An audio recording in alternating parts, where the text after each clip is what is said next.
What a beautiful scene inside AT&T Stadium in Arlington. We get the Crimson and the Cardinal, and we welcome Sam Ponder to our Sunday Night Football crew. Sam's with Nick Saban. Thanks, Chris. Coach, you give Blake Barnett the start tonight. So in your mind, what set him apart? Well, you know, all the guys did really well. We got confidence in all of them. You know, we wanted to see what the guy would do. He's really practiced well, so, you know, we just decided to go with him and see how he could do. Coach, your defense has been so good for so long, but you lost some important guys, obviously. Tonight, you're up against an offense that does a lot of this run-pass option stuff. So how would you describe the challenge that they present for your D? Well, this is a difficult team because they got a great offensive line. They got good running backs. They can run the ball effectively. They got really good skill guys outside, and then they got all the RPOs to go with it, which is a run-pass option. So we're going to have to play really well. I think depth's going to be a problem for us a little bit on defense. We're going to have to get some good play out of some guys that don't have the same kind of experience we had a year ago. Coach, we appreciate your time. Thanks. Chris? I think the whole college football world would love to have Nick Saban's problems, because Clay Helton says, wait a minute, we're just now getting that depth that we've lacked for the last few years, just recovering from the scholarship sanctions. Clay Helton brings a different culture change. Even though he's been around at SC, it feels different with him at the helm. It really does. You know, it's a different approach as far as going out and hiring a coach who's kind of a no-nonsense. He's a football coach, and he has inherited a team that finally the NCAA sanctions are behind them. They can go out and recruit. We talked about they have got some high-caliber athletes. The big thing will be they don't have the depth yet. I mean, they're a little deeper this year, but not where they'll eventually be with Clay Helton out recruiting without the sanctions hanging over that program. He's 44 years old. You may know Kim Helton, his father. He grew up around the sport.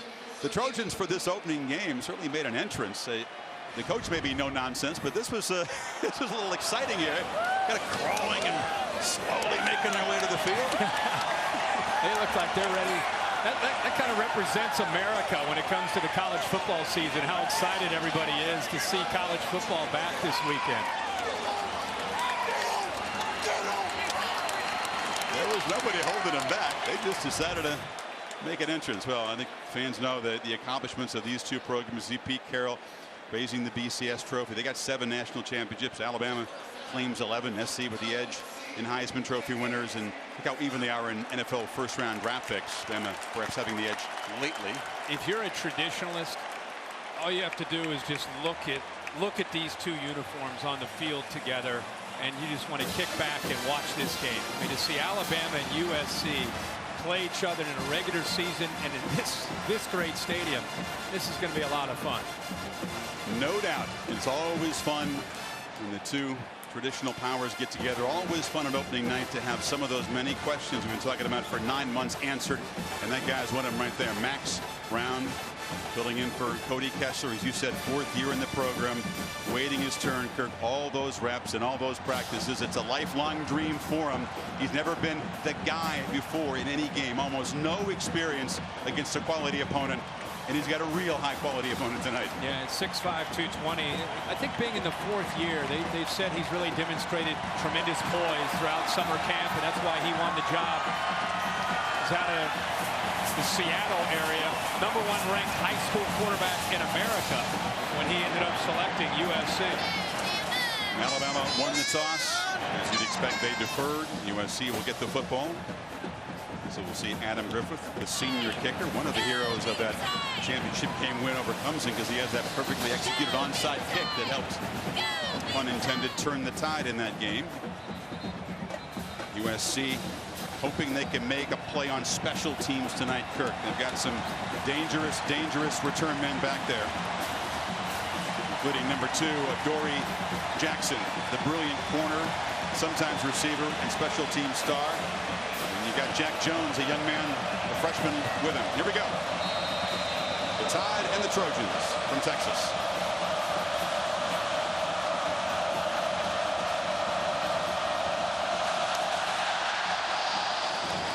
Deep boot driven into the end zone for a touchback. So here comes the 6'5" junior, Max Brown, Skyline High School, 8 career completions, Kirk. That's it. Very important early in this game for Max Brown to settle into the game. And one thing that Clay Helton has done, along with T. Martin, the offensive coordinator, who, by the way, is calling his first game in a big-time atmosphere, They want to settle him in and try to get the ball out of his hands fast and find things that he's comfortable with. Big thing is you don't want to make, obviously, that disastrous mistake and hold on to the ball, take sacks, and turn the ball over. Justin Davis, the senior, motions out of the backfield, and Brown flips it to him. Couple blockers on the edge, and he makes it across the 30-yard line, stopped by Eddie Jackson, the safety. Now, these two teams have been waiting for one another. USC, I think they built their entire offseason to come into this game to try to show America that they can play with the best in the country in Alabama. Showing a little tempo here in the pistol formation. They fake it to Davis, and Brown will take his first downfield shot. Darius Rogers goes up and makes a leaping grab inside the Alabama 35. The senior from Compton. Yeah, Chris, what an adjustment here by Darius Rogers in the backup corner. Everett never really found the football. The ball is underthrown, as we often see. Great adjustment locating the ball by Rogers, and he high points the ball. 36-yard gain. They're playing fast again. Not much there for Justin Davis. So right away, T. Martin trying to make Bama uncomfortable with the tempo. Love the call. They're not backing down from Alabama. They've got him in a nickel situation. That's a backup corner against one of their better receivers at 6'1", 215 pounds. And Rogers, he found the ball, came back to it, and Everett never had a chance to see it. In the jet sweep, they hand it off to Stephen Mitchell Jr. Tide string it out, and they hammer him for a loss. Marlon Humphrey, the corner, came up to deliver the shot. Humphrey makes the play here, Chris, but Hamilton, number 20, forced him back inside, right there. Ooh, almost lost the ball. Lucky to hold on to the ball. That's a big collision, and the sophomore Humphrey, who's a physical corner at 6'1", about 200 pounds, lowers the boom. So it sets up 3rd and 12. Alabama rushing 4. They still get near Brown, who completes it short to Taylor McNamara, the tight end, but he's well covered and far short of a first down. Reuben Foster stopped him. Alabama only rushing 4 there. They're going to mix up their coverages. They're going to try to do everything they can to confuse Max Brown. If they get Max Brown to 3rd down, Clay Helton knows he has to simplify the playbook and try to get the ball out of the hands of Brown as quickly as possible. Matt Bormeister is the junior kicker, and he's going to try it out for a pretty long one. 47 yards for the lefty.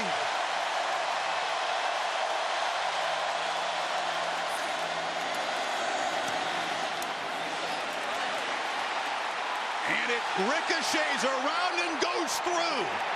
Wow, 47-yarder. I think he hit the crossbar and the upright there. I think it did. You know, it looked like it may have hit the corner there and bounced it. It kind of wedged it back in.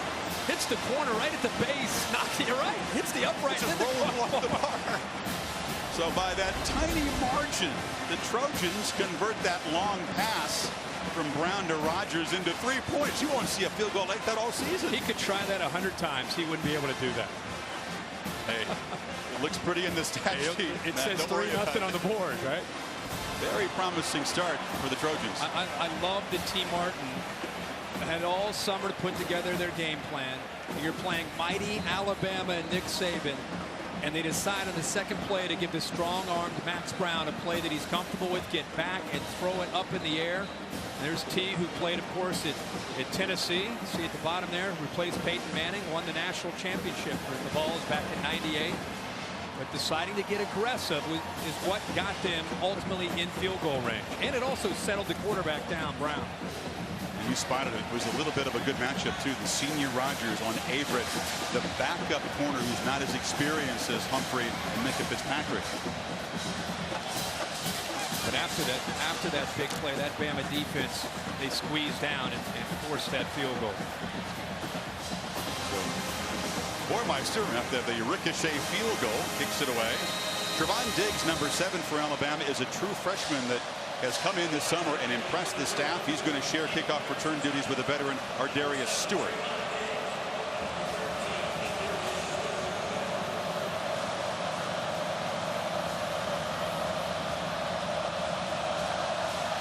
Kenyon Drake filled this role so superbly for Alabama last year.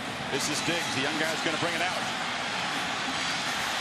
he shows why he's been so impressive in those scrimmages in Tuscaloosa. Gets it out to the 25. So the first play call tonight for Lane Kiffin against the Trojans. He's got a mischievous side, as you know. What do you think the wheels are turning right now? Well, it's not only his former team, but when he got fired at USC, it's his former defensive coordinator on the other sideline looking across at him. So they're very, very familiar with one another, which you got to believe comes into play where they're trying to kind of trick one another.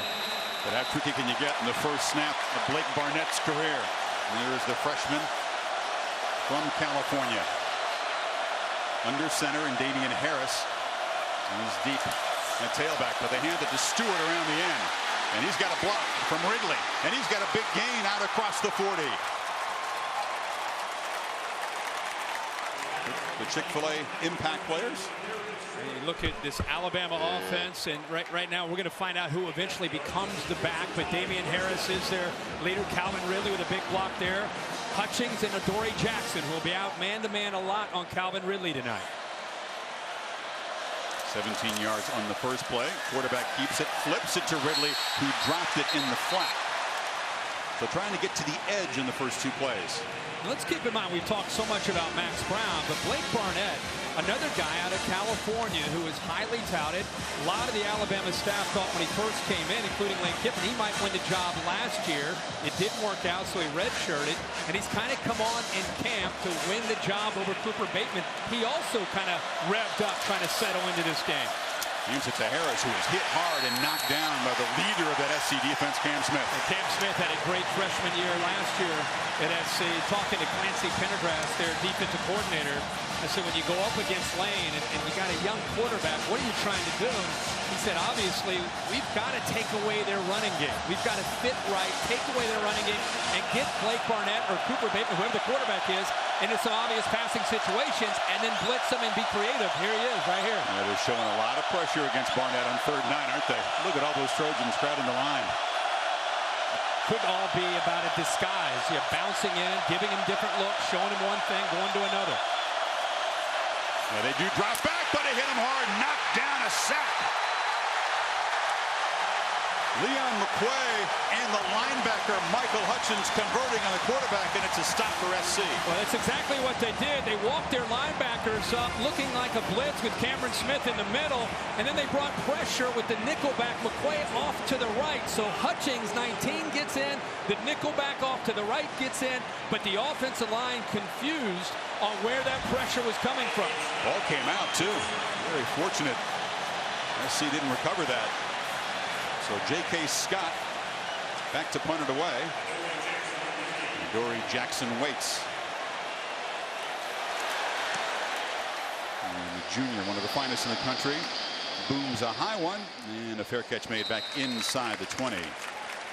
So SC drives for a field goal and then stuffs the tie. Second possession for the Trojans coming up.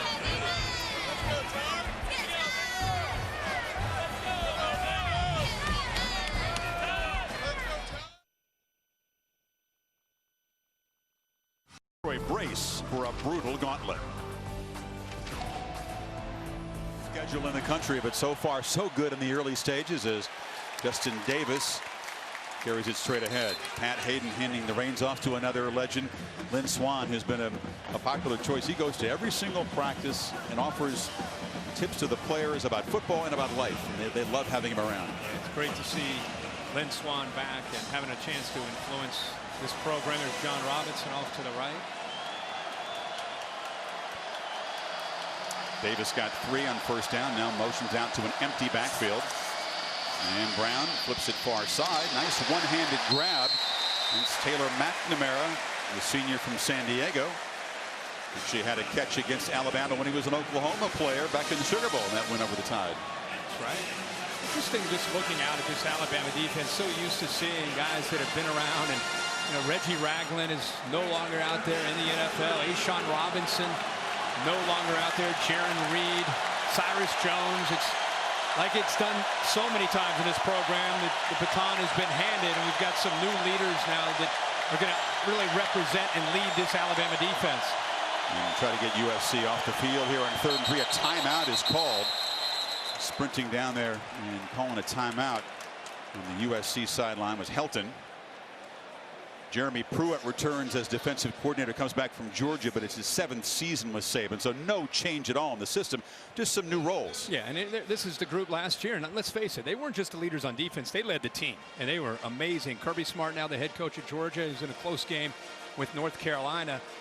But Reggie Ragland was right in the middle, and you know he really was kind of the anchor. And now you've got Jeremy Pruitt calling the shots. Reuben Foster kind of takes the lead as the guy that they'll turn to for leadership. Eddie Jackson on the back end is now a leader. So they've got talent, but as you said earlier, they don't quite have the depth. And it's going to be fun to watch them even tonight as this game progresses to see if they're going to be able to stay as fresh as they did so many games last year. Yeah, you lose 6 of the top 60 draft picks. You've lost some top-end guys. After the timeout, 3rd and 3. Davis to Brown's left. He flips it on a screen, and the catch is made there by Stephen Mitchell Jr. But he is brought down. The spot is going to give him the first down, so move the chains. And a nice little slant. Nice simple read again for Brown. It's nice to see Stephen Mitchell out there. They tell us that he is now 100% healthy and more confident than he's ever been since he's been at USC, and he is very, very fast player for them.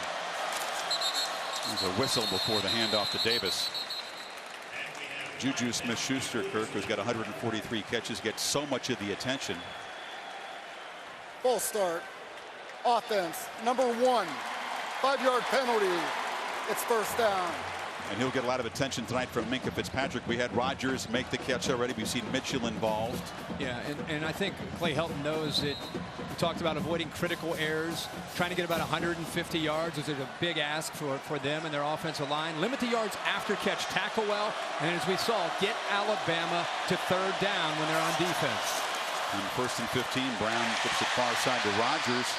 Cannot make a man miss, and he's brought down. Helton 6 and 4 in the 10 games last year. Last couple of games was actually became quote unquote the permanent head coach. There are no permanent coaches in sports, but they call the title. The ball is getting out fast, isn't it? You impressed by Brown? Really? I am. I'm impressed by the play calling too from T. Martin. Davis nowhere to run. That middle was clogged, and he'll be dropped for a loss there. Sean Dion Hamilton, inside linebacker, flew through. And I think what Jeremy Pruitt and Nick Saban are seeing is they had an idea of how SC might attack, and you're starting to see them make adjustment as the game goes on. That time, Jeremy Pruitt deciding to blitz both his linebackers in the middle, Sean Dion Hamilton and Reuben Foster. And they just shot the gaps, nowhere to go with the football for SC. Trojans staring into 3rd and 10.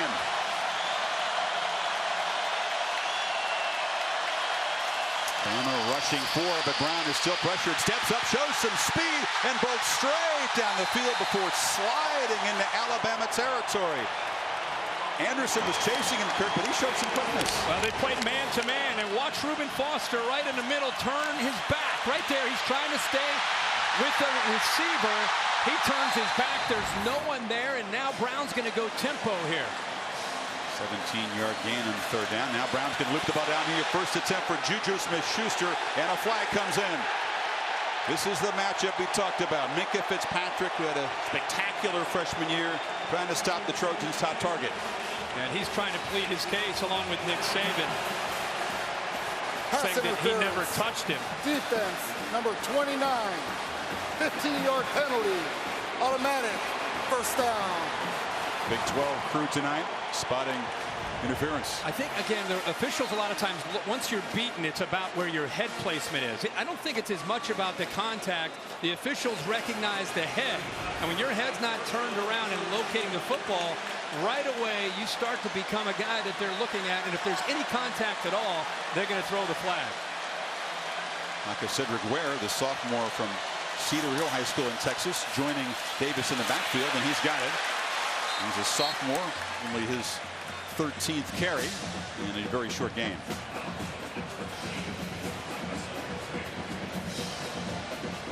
Other than the quarterback scrambling, not much going on the ground. Back to that again. See Fitzpatrick's head. See how he doesn't turn around until the last second. A lot of fans get frustrated, don't understand interference. It's as much about where the defender's head is, and does he locate the football as much as anything. Brown is flushed out and just throws it away. Tim Williams, the pass rusher extraordinaire, Kirk, stepping into a much more substantial role. He was spectacular in like 15 snaps a game last year, but now he's a workhorse out there. And I expect him to have a big night rushing the quarterback, especially if he gets across from Zach Banner, 73. Now, Zach's 6'9", 360. But I don't think he can handle the quickness of Tim Williams. Zach is a humongous human being. Talked to him yesterday. I'm going to feel tiny. Go talk to Zach. 3rd and 10. Brown in the flat. Catch made by Deontay Burnett, but he's run out well short of the first down by Averett. And let's see if this is considered field goal territory. It'll be a long one for Bormeister. He struggled a couple times tonight in man-to-man situations, so that time just sat back and played zone. Field goal kicker not on the field on 4th and 7.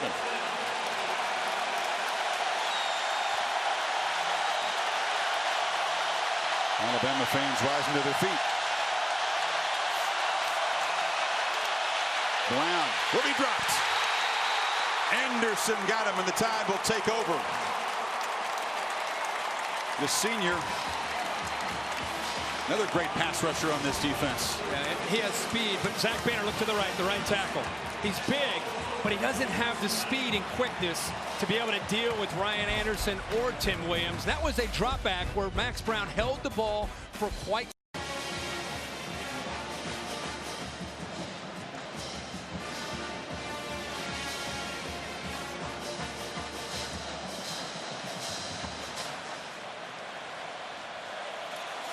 Thank you. Bullock was getting a battle there. This is Scarborough, Kirk. This is a guy who came out of high school with so much hype. Ripped his ACL early last season. Didn't really get back into the mix until very late. Big shoes to fill without Derrick Henry, number 2, out there. And I think they've got to be confident that they can run Scarborough and Harris because of the matchup up front. Even though they're breaking in some new linemen, if you look at USC's defense, you really wouldn't say their strength is their front. You would say it's the secondary. And I thought they might want to come into a game like this, and they will eventually, but really challenge this USC front by running the ball a little bit more. It's an almost entirely new front 7, isn't it? Yeah. On 3rd and 5, Barnett flips a short pass. That's O.J. Howard, the tight end, who was the offensive MVP of the championship game. But Chris Hawkins dropped him right there. It's 4th down. This secondary is playing with an edge. They've got an attitude. They're locked in. Clancy Pendergrass has him dialed in on what to expect based on the looks, the formations. You go back to the experience of knowing Lane Kiffin and getting his secondary and his defense dialed in on 3rd down. That's the difference in a football game, is how well you can do on 3rd down. And they're off to a great start tonight. With Dory Jackson back there, J.K. Scott will again try to boom one of those high hanging kicks and deny the dangerous returner a chance. Just like you see on Sunday. And it's going to roll out of bounds at the 2. This guy's going to be punting on Sunday. He is a special punter, and he's pinned the Trojans back. But it's SC 3-zip, 4:25 in the first.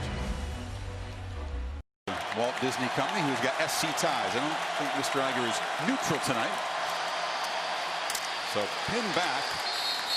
Rojo, they call him. Ronald Jones, the sophomore from McKinney, Texas, with the handoff. You and I were talking at the break about, I still feel it's a little bit of a cat and mouse game between the two teams. Alabama's not been able to get on track offensively, only 14 yards. But the punt to Penn SC back deep. This is a big opportunity for the Bama defense to try to get a 3 and out and flip the field.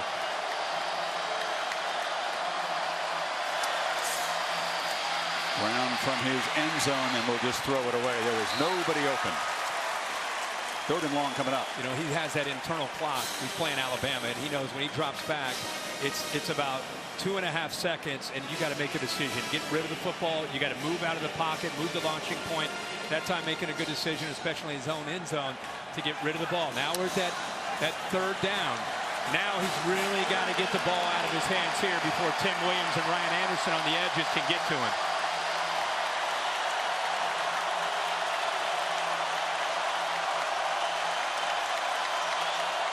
Not showing pressure at this point. Play clock running down. Got to hurry. It's at 2. And they just get her off and hand it off inside and drop for a loss. There is Ronald Jones as the Tide came flying through. Tim Williams playing a part. It all kind of goes hand in hand about how important special teams can be in a game like this. They pin back USC. The defense steps up. It all kind of connects. It works together. J.K. Scott did his job. The defense does their job. They're going to probably get the ball in plus territory.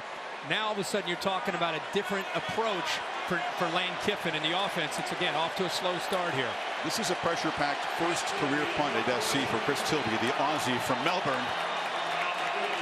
Come out of San Francisco Community College. He is pinned up against the end line and the clock is running down. And a delay of game. So that'll crowd him back even more. This is not exactly offense. Half the distance to the goal. It's 4th down. It's not exactly how a punter envisions the ideal scenario for your first major college punt. No, but it's a great reminder in week 1 for all of us how important special teams are. This stadium was flat. If anything, USC's fans were cheering after the punt and a 3 and out, and now all of a sudden a delay of the game because there's confusion because of that crowd noise. Boy, the momentum, you can just feel it changing. Calvin Ridley standing at the USC 42. It's a pretty good punt. And Ridley is driven back on the far side into Bama territory. Picks it up on the bounce. And that is a special teams win for USC big time as Tilby does his job. He sure did, especially after that delay of the game and things looking like this may not work out very well. I love the Aussie punters, Kirk. But a guy from Australia comes all the way up here and delivers. I like that. That's a gimme. Well, the Lone Star State continues to figure huge in this opening weekend. Tomorrow night, the scene shifts down to Austin. The Longhorns looking for some payback. They got taken to the woodshed up at South Bend last year. They got embarrassed in South Bend, and I think Charlie Strong has done a good job of getting his team to get excited about playing Notre Dame, not just because of the tradition of these two teams, but because of how badly they played when they went up there. He's going to probably play the freshman quarterback, start him and Shane Buechele, and I feel the Horns, I think they're going to upset Notre Dame. I think they got a shot to play really well. Here we go, Kirk. Jalen Hurts, the freshman from Channelview, Texas, Houston area, and a whistle before the first snap as SC spotted him and called a timeout. What is his skill set? Well, he's got a big arm first and foremost. I remember watching him from the field when I was doing their spring game. I was 30 seconds. Actually calling the game from the field, and when I saw him in person, because I had heard a lot about him, I was anxious to see, if he was a smaller guy or a bigger guy. And Chris, he's 6'2", 210 pounds. He was in for the spring. He's been in school since January. His dad was a high school coach. He's a gym rat. He's constantly asking Scott Cochran for the keys to get into the weight room. But he is an athlete who can run around. But you will be surprised if you think he's just an athletic guy. He's got a big arm, probably the strongest arm of any of the quarterbacks. Well, Nick Saban has still never started technically a true freshman quarterback in the opener, but he gets in very early. And don't think this guy is just a change of pace, no. Wildcat type quarterback. To watch him sling the ball around is impressive. And here he is back in his home state. That's right. And he's got great field position to work with. Ball at the plus 49. But the ball is fumbled his very first snap, and SC recovers. So all the talent and all the potential, I'm sure he'll have a good career, but Cameron Smith recovers it, and there was confusion. That's exactly what Nick Saban doesn't want to do. It's a zone read. Damian Harris is pulling on the ball. Watch, he's going to put the ball in. He's reading. He pulls it out. Harris tries to hold on to it. There's confusion. Now he's just got to jump on top of the ball. So that was the miscommunication. They're making a read. They're reading the defensive end. The quarterback thought he took the back Harris. Harris thought he was going to get the ball, so he's grabbing for it. And that's why Nick Saban probably has not wanted to play a young quarterback. That's an example of why he wouldn't want him out there. And Cam Smith, the heady leader in that defense, there to pounce on the ball. And there's a conversation with the young freshman trying to calm him down. We'll see him again, I'm sure, but that was not the kind of debut he dreamed about. And they squander a great field position and instead give it to USC. SC's going to call another timeout. And as you said, there was a great opportunity there for Alabama. USC calls their final timeout of the half. It'll be a full timeout. All right, we'll take a quick break here. Trojans trying to build in a 3-zip lead.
Trojans from the Alabama 48 after the fumble recovery.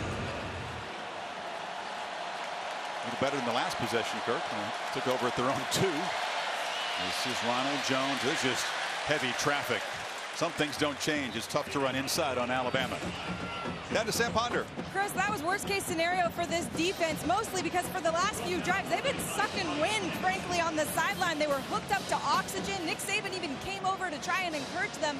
The bench was almost silent. The only guy that was talking, speaking up, was Jonathan Allen, of course. They need more leadership and more time to relax on the sideline. Interesting. Look who's out there for SC. Their number 2, Adoree Jackson, the corner who played 3 ways last year, but has not practiced on offense. He's just a decoy, and once again the pressure gets to Brown. You know how Chad Wheeler is not in this game? The left tackle Wheeler is out, and so you've got a young guy, Aduga, left tackle. He comes down, and you're talking about one of the best pass rushers in the country, and Jonathan Allen, nobody blocked it. I mean, it's hard enough on Max Brown, but if you're not going to block Jonathan Allen, that's an easy sack for the big fella, number 93. Wheeler, that senior left tackle, struggling with plantar fasciitis, a foot injury, and his absence could be very key tonight. 2nd and 13. Brown just fires it into the ground. There was just nothing there.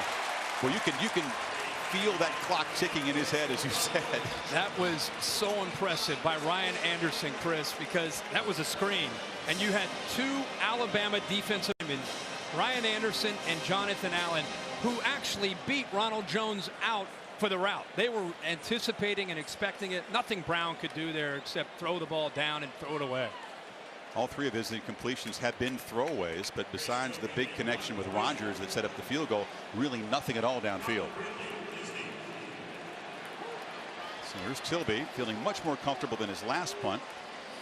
Great job, just spins it down the near sideline, and it will roll dead inside the 10. So it's a field position battle here late first quarter. See the All-State bus, which has joined us here in Arlington. And now, Kirk, time for your All-State street cred. Yeah, we actually gave it today. We gave it to Houston today after their great performance against Oklahoma. Greg Ward had a huge game.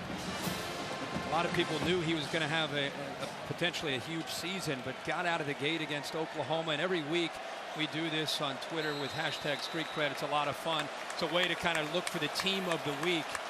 We've done with All-State last year. We're going to continue to do it this year. Defense of Houston. Oh, they played well. They played great. Well, Jalen Hurts is back in there. This is Ridley. They get a clean handoff this time, but he is going absolutely nowhere.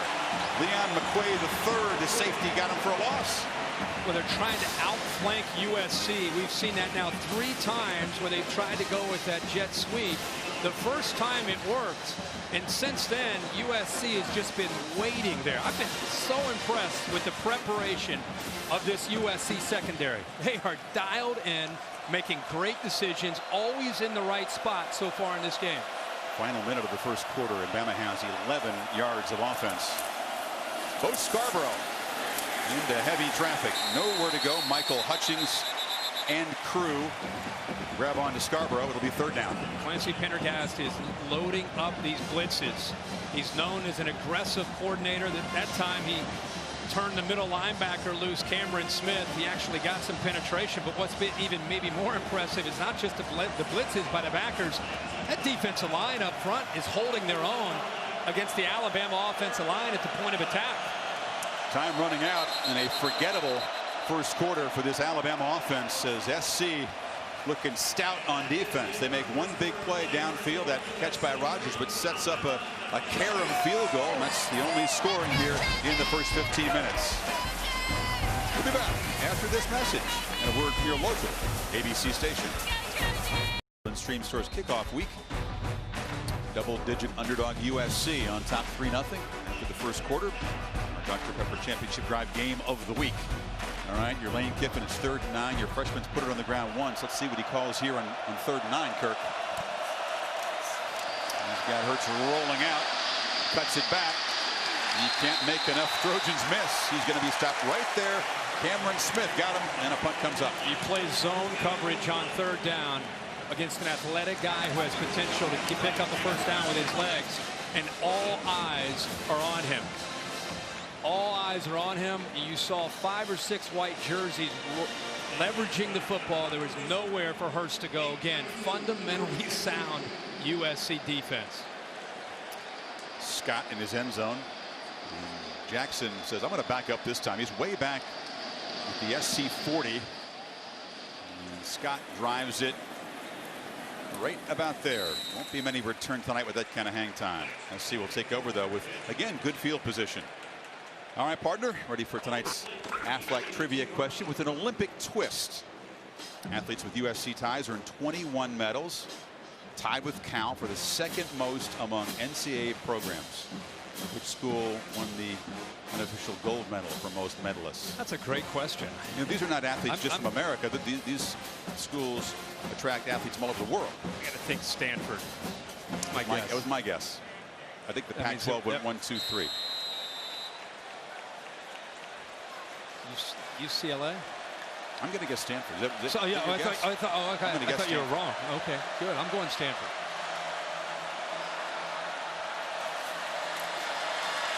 Davis is knocked down really hard. John Allen, the big fella, out of there on the edge, combining with Reuben Foster. Here's our answer. That we do. Affleck. Yes. The Cardinal. When in doubt, you go Stanford. I was told the other day that if the Pac-12 had been a nation, they would have been 6th in the medal count in 3 games. Play action. Brown wanted to go downfield, but will be dropped. 3rd sack for the tie. That was Payne and Allen combining. And they're getting whipped up front, that USC offensive line. One of the luxuries that Bama has here, Chris, is the safeties back here. If you can keep 2 safeties back and you can dominate the line of scrimmage, it makes it very hard for Max Brown to look downfield and try to find open receivers. They take away the underneath routes, and they take away the deep routes with 2 guys downfield. And if you have a dominant defensive line, it affords you that luxury. On 3rd and 17, they just hand it off to Davis and cut their losses. That pass rush is really impacting the play calling of T. Martin. And Reuben Foster with a great series. This time he's going to blitz. He times it up. He has that running start. The lineman that time, Chris Brown, did not have a chance. When these linebackers blitz, it's about getting comfortable with the cadence and timing it up. And Reuben Foster on 1st down and on 3rd down, 2 big plays. So Chris Tilby, big 6'5" Aussie out there to kick it away to Ridley. He's a rugby-style punter, but he also can just do the straight drop and boot, and that bounces out of bounds at the 25, not giving Ridley a chance. Let's see if the Tide offense can get something going. They have been smothered so far.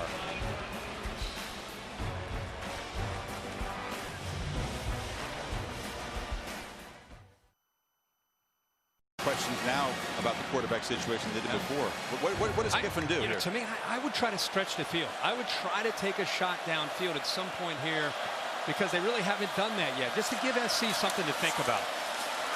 Good call, right on cue. Hurts lobs it down the field. It's incomplete. He was trying to squeeze it into coverage for Ridley, but Adoree Jackson shows that closing speed. And I think you had a feeling. Yeah, we were just talking about that, and I think the reason is it's an incompletion, but it gives this very active USC secondary something else to think about besides a short pass, a jet sweep, or a run. They are dialed into this offense right now. Now they've got to start thinking about some other things. So I would try to go back. Jalen Hurts has a big arm. Try to find a matchup and continue to try to challenge SC's defense downfield. Maybe not challenge Jackson, though. There's another one of those complicated plays where Stewart comes in motion. This time they execute the handoff, but Harris goes nowhere. Remember, Ryan Kelly is not in this lineup. One of the best centers in college football last year. I just want you to watch the pit. Watch the difference when you don't have an All-American center.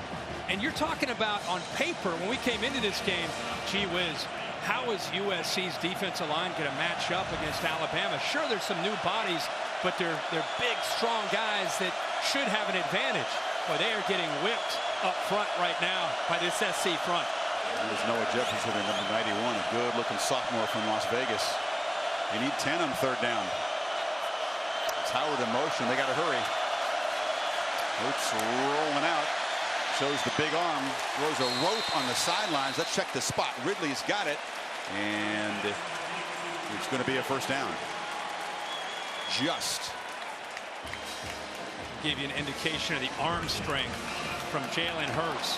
And a great job at tiptoeing to the sidelines by Calvin Ridley. Knew exactly where he needed to get for the first down there on third down. By a few inches. Nice play action. Hurts shows the elusiveness. Gets a block on the edge. Gets another block. And scampers out across the 45. So improvisation. There was some nice blocking by his teammates there. And they finally get a first down, and now you can go back to the game plan of tempo, trying to wear down SC, trying to get them back on their heels. Gives you an idea, you're right, of the athletic ability. Very different from Blake Sims. Blake Sims was light on his feet, could make you miss. Jalen Hurts has that ability, but he also is much bigger at 215 pounds, into lifting weights and being strong. He'll run over top of you, not only able to run around you. Well, they say he's an absolute beast in the weight room. Harris cuts it back. That's one of the more positive runs for SC, and on second and short, they move the change again to midfield. Back-to-back first downs. First time we've seen that tonight for Alabama. And again, a big part of what they want to do is test the depth of SC. SC's trying to make some substitutions. They're a little confused. See, this first time we've seen them a little bit confused. Not much for Harris. That's interesting to see. Number 2 in that Crimson Tide jersey out there, because the last couple of years, of course, it's been Derrick Henry just hammering downhill. This guy's not quite Henry's size yet, but a pretty impressive specimen for a true freshman, to say the least. Imagine, and all indications, he had a great spring. He's had a great camp. If you're wondering where is Cooper Bateman with the experience, or Blake Barnett, I think he must have outplayed them in these last 2 or 3 weeks for them to be willing to give him a shot. If he plays well enough and finds a way to win this game, he may not let go of the job. These are not veterans like Coker and Henry. They got a true freshman, Bo Scarborough, a sophomore behind him there with no experience at all. It's on the run again, just throws it away. Porter Gustin, the linebacker, chased him. 3rd and 6 now. You know, he looked out to his left and he saw Calvin Ridley matched up one-on-one with one of the better corners in the country, Adoree Jackson. And that's a matchup for Mel Kiper and Todd McShay. 2 future first-rounders going head-to-head. I think USC feels confident that they can leave number 2 all by himself out there against Ridley. And there he is again. There's not a safety behind him to help. That's very rare against Ridley. Hurts looks that way, but fires over the middle. It's intended for Garrett Dieter, who's inheriting that slot role of Richard Mullaney. He came from Bowling Green, Kirk, where he caught 94 balls, but SC all over that little route. That is a great play by McQuaid, because he knew exactly where the first down marker was. He gives him a cushion, he makes him say, hey, look, he's open, throw him for the first down, but he breaks on the ball so fast that he's able to knock it away. And I think Nwosu also had a chance to get his hand on that football. So SC forces another punt. About as many punts as first downs in this game so far. Yeah. The side of Scott's foot. It's a high one, and Jackson will collect it inside the 15. The defensive slugfest so far in Texas. Come on, star power. Chad Kelly, Ole Miss, Dalvin Cook, Florida State.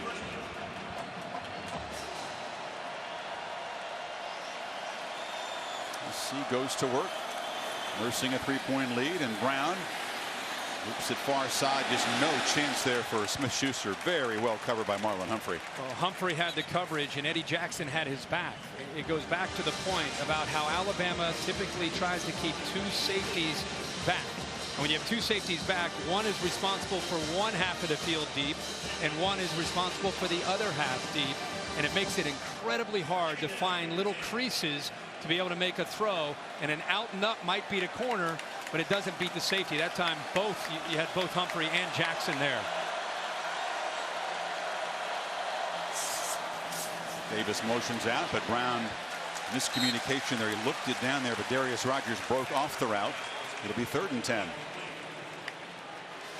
Smith-Schuster, Kirk, a guy that had 600-yard games a year ago.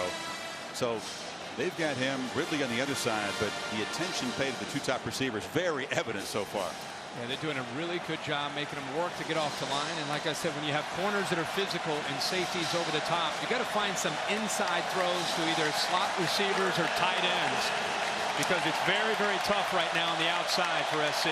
2-by-2 look with Justin Davis in the backfield.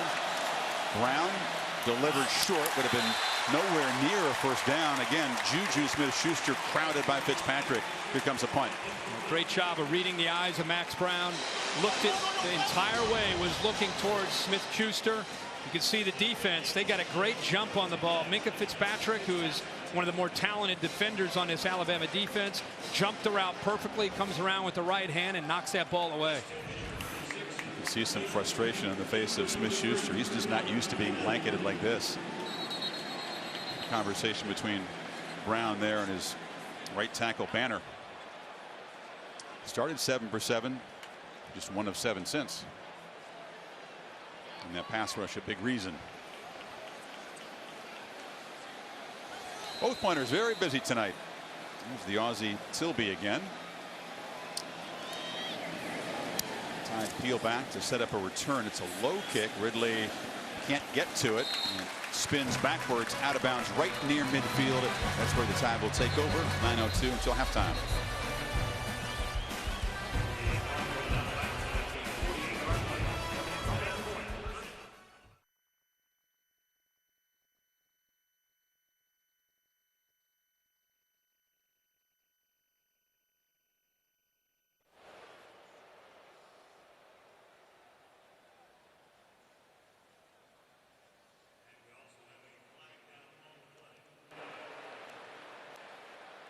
After the play, personal foul, face mask, kicking team, number 6. 15-yard penalty from the dead ball spot. First down, timeout.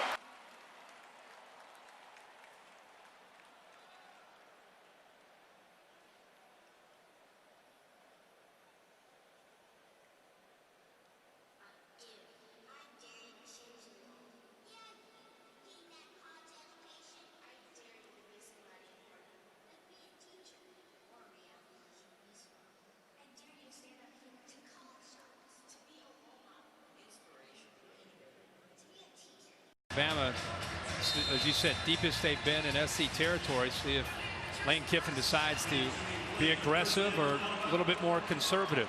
See the drive chart there. They got 40 total yards.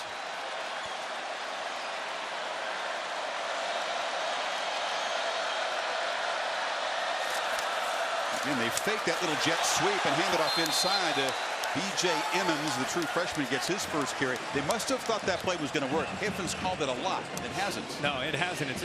The timing seems off. But what's impressive to me is that Dory Jackson, who's an All-American candidate as a cover corner, he's not afraid to make a tackle. Did you see him close down on that?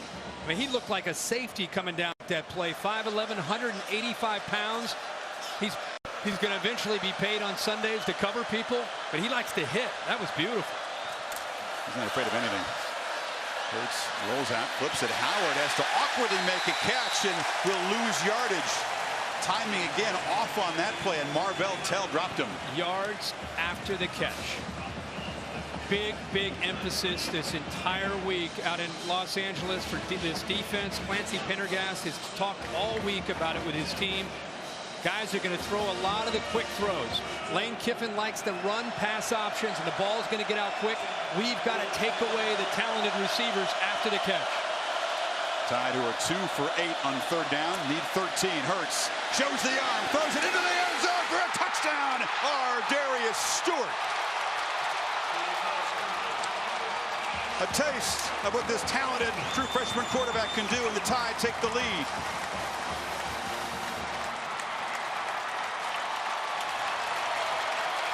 And the complexion changes just like that.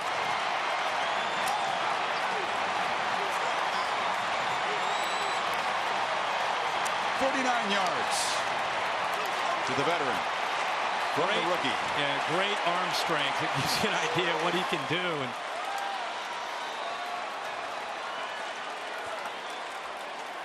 now Kirk, his first college play, fumbled the ball. Hadn't had much success until that play, and Griffith knocks it through, and the Tide midway in the second quarter on top now. Yeah, a safety in the middle of the field and Chris Hawkins, and you've got a one-on-one matchup right here. He's actually going to work and get pushed out of bounds and then just use his speed to go by the corner this time. Watch, he gets physical all the way, pushes it out of bounds, but he doesn't give up on the play. Marshall, his strength as a corner is his physicality. He doesn't have the speed to be able to run with Darius Stewart. And you really wondered coming in, if Jackson was going to take away Ridley, how would Marshall do against Stewart, who the Alabama folks think might be their best receiver? That time, Hurts had time to make the throw by rolling out to his right, and you can see Stewart gets behind Marshall for the touchdown. You see Hurts just plant his feet, rifle that thing, and you said it. Stewart was shoved about 3 yards out of bounds, but just kept fighting his way back into the field. And as long as he's pushed out of bounds, he's fine to work himself back in. Now, you can gain as many yards in that play as he had the entire football game. That's one of those big exhales for not only the freshman quarterback, but the entire Alabama sideline and probably the entire Alabama nation who are here and around the country watching the game. To Samantha Ponder. Chris, you guys were just talking about how the sideline responded to Jalen Hurts. Nick Saban told us this week they were looking for a guy to win the team over at quarterback, and it just hadn't happened yet. I can tell you from being down here, all signs point to him being the guy this team wants to push them forward. Obviously excited about the touchdown, but he doesn't act like a freshman at all. As you can see right here, this man's in charge. He's leading this group, and they seem to be responding, at least on the sideline so far. Look at the visual, Kirk. He's right in the center. Yeah. All those veterans in his first college Sam, game. I think that's great stuff. And Nick talked about that last year. Who's going to take the team over? Who's going to win the team over? Brown flips it short to Ronald Jones. Not much there. You know, Coker won the team over in a game you and I called when they played Ole Miss and lost the game. Bateman started. He came in and fought his way back, and the rest is history. He kind of won the team over. You wonder, in a game that's going back and forth and has not been the prettiest football game, if this can create some momentum, and then maybe that could be a moment in 16 where Hurts ended up winning the team over, as Sam said. Ware motions into the backfield, takes the handoff, and will be dropped after a short gain. It'll be third down. Anderson stopped them. Very important to see how USC responds to that touchdown. The left tackle right now, not a good sign. Doga is kind of limping around and flexing his right leg. He's got a big brace on that right leg right now too, and he's kind of limping back in position. Not a good sign on third down with Reuben Foster across from you on the outside. Tide do show pressure. It's deflected at the line and incomplete. And down on the field now is the man you talked about, Chuma Edoga. Remember, we said Chad Wheeler, the normal left tackle, not there. Now he's really limping off. You know, this defense lost Kirby Smart. There he is doing his best to try to stay out there. This defense lost Kirby. They lost Ashawn Robinson. They lost Reggie Ragland. They lost a lot of great players, Jaron Reed. But one thing is certain, they still have athletes and they still get after the quarterback. That is a mainstay with a Nick Saban defense. Led the nation with 52 sacks a year ago. They have 3 tonight and a ton of pressures. 5th straight 3-and-out for the Trojans, and a fair catch made by Ridley at the 25. So the Tide in front go back to work. 6:25 to halftime. Fought, scratched to be up 3-0. In an instant, they're down 7-3. They go 3-and-out. How do they respond right here? Well, they get gashed right there by Harris. A positive play, and all of a sudden, the Tide runners starting to get downhill a little bit. Yeah, you just want, again, about the vulnerability of this team. And they have put so much into competing with this Alabama team. And for things to, in the blink of an eye, go in the other direction, you got to show some backbone right here if you're USC. And that's a great start for Damian Harris on that first run. Zadoga makes his way to the locker room. Quarterback keeper weaves around in traffic and picks up about 3. It's an SC team that lost 6 games a year ago. They're a confident bunch. We've been around them, but do you think deep down there is a little bit of doubt whether they're ready for this? I don't know if it's doubt, but I think because of where they have come from, I think it does put you in a position where you build your whole off season and you think that this is the year we're gonna get off to a big start against Alabama. You got a new quarterback and things are going well. Defense is playing lights out, and then, as I said, it's in a blink of an eye you're all of a sudden down 7-3. It just makes you wonder. This USC teams in the past 4, 5, 6 years, they get punched like that and they may wilter. This is a different year, and you'd like to see them fight through it, a little bit of adversity. But this is a telling time in the game to me. After as well as they have played, they're down 7-3. Yeah, it's a real test of the leadership. Alabama's the kind of opponent they're going to test the will of every single team that lines up against them, and you can begin to see a bad sign for SC is that Tide running game, the meat and potatoes, is starting to take effect. Yeah, and that offensive line is gelling as we watched him on every series and every snap, because there's 3 new guys up there. There's 4 guys playing new positions. The only guy who's back playing the same spot is Cam Robinson. And other than that, everybody else is new. Now, Ross Pierce-Baker is a guy who played last year at left guard. He's moved to right guard, so he's kind of feeling his way through this too. So this is an offensive line that they're only going to get better as this game goes on. And one of the key defensive linemen, Jefferson, leaving the game to be checked out on the USC sideline. Harris again makes a quick cut and a burst and breaks a tackle. Damian Harris will be tracked down inside the 15 by the speedy Jackson, but the Tide are rolling. Wow, what a push. We're just talking about the offensive line. We've not seen a push all night. Watch the left side just blow USC back. Great job as well by the right tackle, Jonah Williams. And finally, some room to run for an Alabama running back. After a 46-yard gain, Kirk, a depleted defense is huffing and puffing, and Tide trying to play quickly. That's a nice stop by Michael Hutchings. Hutchins steps up. He's been doing it all night. But look at that. Look at the push. It's the first time we've seen him do it. O.J. Howard also picked up a nice block. But if you give Damian Harris or any of these backs from Alabama just a little bit of room to work with, they're going to do some great things. Now you got Ardarius Stewart in the I formation in the back behind the quarterback. Scarborough off to the right of Hurts as Stewart now motions out. 2nd and 11. And the play action look. Hurts flips it near side. Stewart makes one man miss and jumps out of bounds just across the initial line of scrimmage. It's going to be 3rd down and long. He wanted O.J. Howard on the wheel route, but SC took it away. Does a nice job of showing patience. The young quarterback just checks it down. It's his receiver, Ardarius Stewart. You know, Ardarius Stewart doesn't get a lot of recognition, but when you get inside the Crimson Tide program, the first guy they want to talk about on offense is Ardarius Stewart.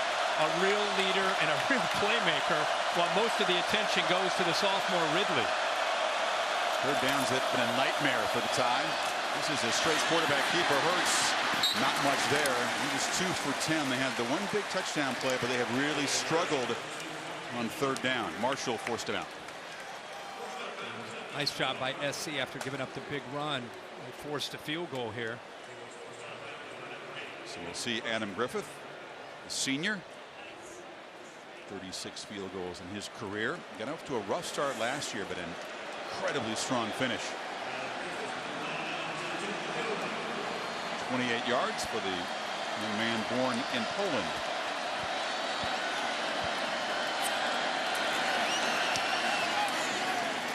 No problem. So the Tide get the big run from Damian Harris and stretch the lead to 7. Massive opening weekend. Scene shifts down to Austin. Bruce and the gang will be there to set things up, and then it's the Fighting Irish and Texas. 7:30 on ESPN. Sorry, it's on ABC. It's on ABC. Monday's on ESPN. We got games everywhere. We do. What a crazy opening weekend. Talked about the AP rankings brought to you by Goodyear. Alabama not just won, but an emphatic #1. 55 first place votes. I was stunned that Clemson only got 7 first place votes. They know that Watson's back, right? Yeah. What was there? A total of 7 teams, I think, that received first place votes? It was fewer than that in the AP poll. Coaches were spread around a little bit more, but I would have, personally, I don't vote in that anymore. I would have put Clemson over Alabama preseason. I mean, it's got to be somebody, but right. Well, Saban and both of them, they were surprised to be sitting there at #1. I think the exciting thing, Chris, is that everybody has concerns. Everybody has some holes, and everybody's got some things they've got to address to be able to become a complete team. We had two top 5 teams today go down. I think this thing is wide open. That's what makes it so great. Clemson, of course, tested at Auburn tonight. This is Adoree Jackson. You see the acceleration, just not able to elude one of the coverage guys. Dropped at the 19, Rashaan Evans.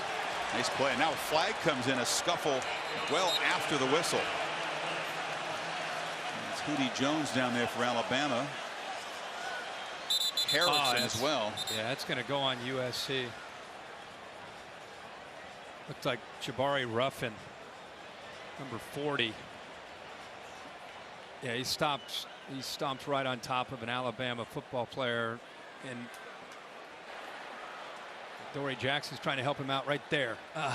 After the play, flagrant personal foul by the receiving team, number 40. He stomped on a player. He should get ejected. Half the distance to the goal from the dead ball spot.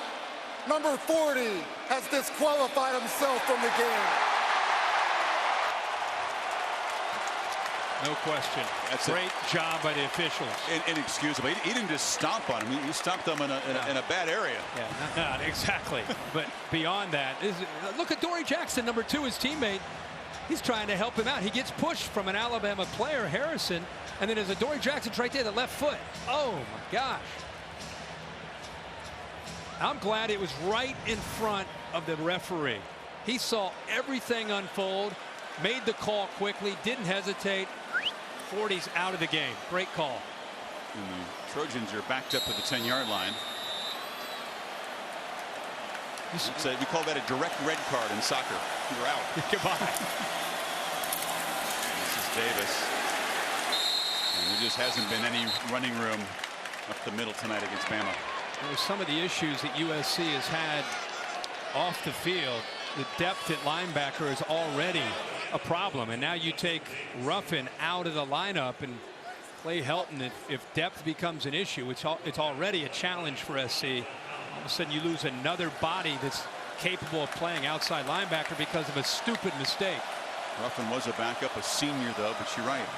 Depleted depth already at the linebacker position. And then 2nd and 8. Deflection. Intercepted. Humphrey scores.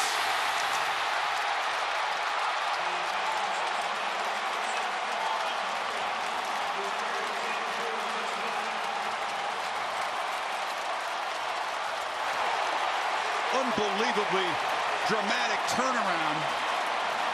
Here's the tie with a takeaway, a pick six. Deontay Burnett couldn't collect the pass, and Humphrey, the veteran, right there. Yeah, good coverage actually that time by Foster, the veteran linebacker that forced that ball to go up in the air off the tip. And I've got one word for you right there: karma. After the mental error by USC, a couple plays later, Alabama pick six.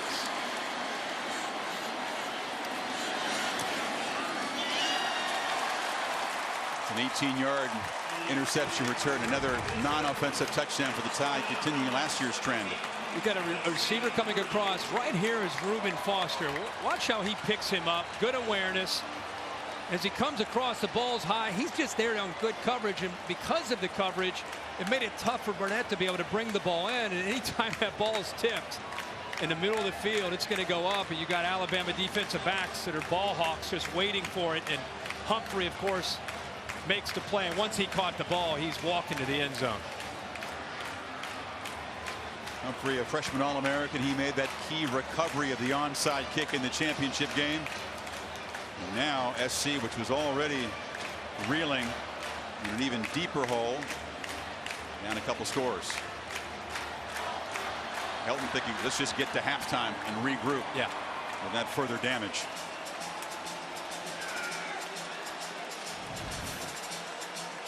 Positive start to this game for SC's offense. They had the long catch by Rodgers, but now still sitting on just 76 yards of total offense.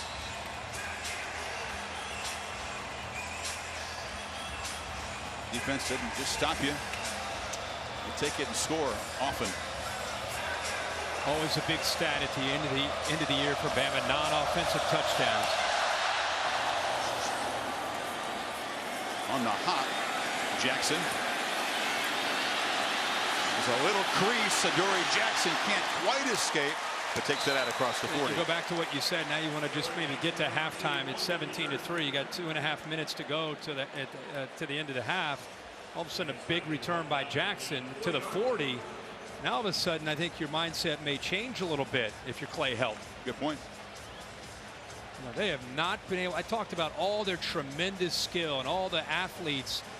I don't think we've seen Juju Smith-Schuster yet make a catch. No, he's been shut out. You're talking about one of the top receivers in the country.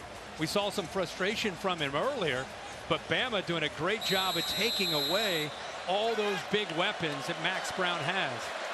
Often the criticism was that Kessler went to Smith-Schuster too often, didn't spread the ball around. The opposite problem tonight, they can't get it to the key guy. This is flipped to Stephen Mitchell Jr. Breaks some tackles, still going on the far sideline, down to the Bama 40. That gives you an idea of what Mitchell can do. I talked about he came out in high school, one of the more explosive athletes in the state of California. Coming into camp as a freshman, he tore his ACL. Hasn't been the same. Now he's finally back to the kind of player they expected coming out of high school. You could see when he got his ball, he got his hands on the ball, what he's capable of doing. Very slippery. They spot the ball back to the 44. Brown from the pocket. Loops it down for Rodgers, who can't quite make the catch. Had a play on the ball.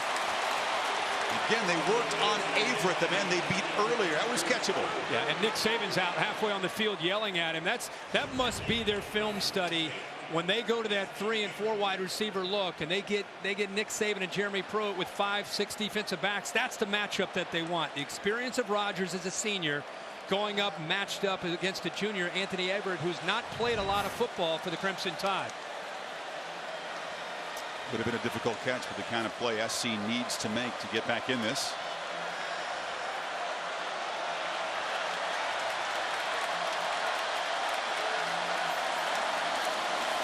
Brown takes another shot downfield and loops it up and over the head of Deontay Burnett.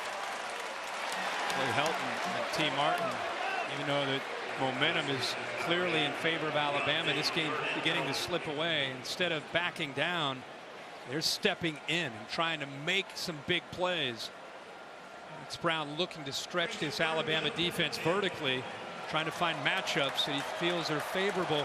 Actually had his man. He had a step there with the ball overthrown. Bolden's just 2 of 9 on 3rd down. Brown harassed, delivers it, and it's incomplete. Mitchell was standing out of bounds and the pass arrived. It'll be 4th down. You're Max Brown. You've never made a start in college football. You're in your 4th year, and you've already got a taste of what Alabama can do on 3rd down. You're learning. You have about 1.5 seconds to 2 seconds max to make a decision and get the ball out of your hands on 3rd down. And it's as simple as that. Whether they're twisting or blitzing or just rushing 4, they are in his face in about 2 seconds. Makes it really hard to execute on 3rd down when that's the case. They're now, what, 2 of 10 on the night. If they made that catch, they might have gone for it on 4th down, but now Helton will elect a punt on 4th and 10. Tilby tries to pin the tie deep. Fair catch made by Ridley at the 13 with minute 37 to go before halftime. It's the BMW halftime report with Stan Verrett. We welcome him to the team. Mark May and Mac Brown. Very interesting day. You'll want to stick around for the highlights and the analysis of the opening Saturday of the season. You figured Kiffin might play it conservative here, or does he take a shot downfield? Yeah, no, I think he's very happy considering the way this first half went, especially the first quarter went, to be up 17-3 and feeling good about his young quarterback, who really seems to have just settled in, feeling pretty good after the fumble on the first play of his sequences. Well, a little conversation there with one of the Alabama defensive backs. It's Ronnie Harrison. Scarborough, a short gain.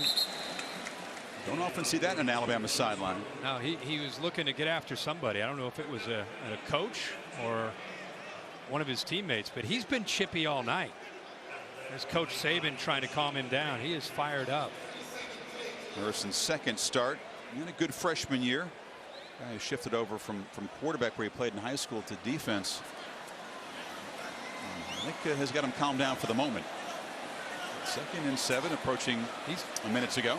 He's been pretty emotional all night. You want to get emotional against the other guys, though. Not against your teammates.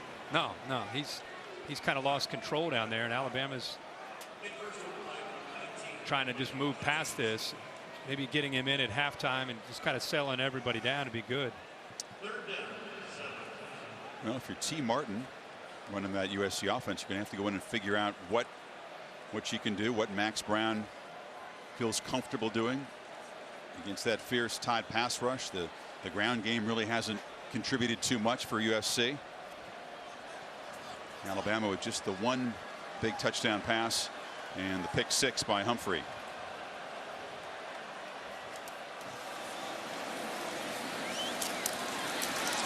Harris into heavy traffic, stopped at the 15.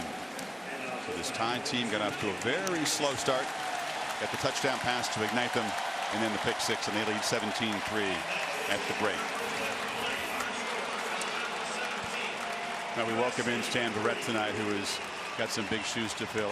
Our dear friend, one of the most respected broadcasters out there, John Saunders, as most of you know, passing away since 1992. He piloted the ABC studio in college football, a sport that he deeply loved and deeply felt and enriched so much. So we welcome Stan, but we certainly miss our friend John Saunders on this night and for many nights to come. Halftime coming up.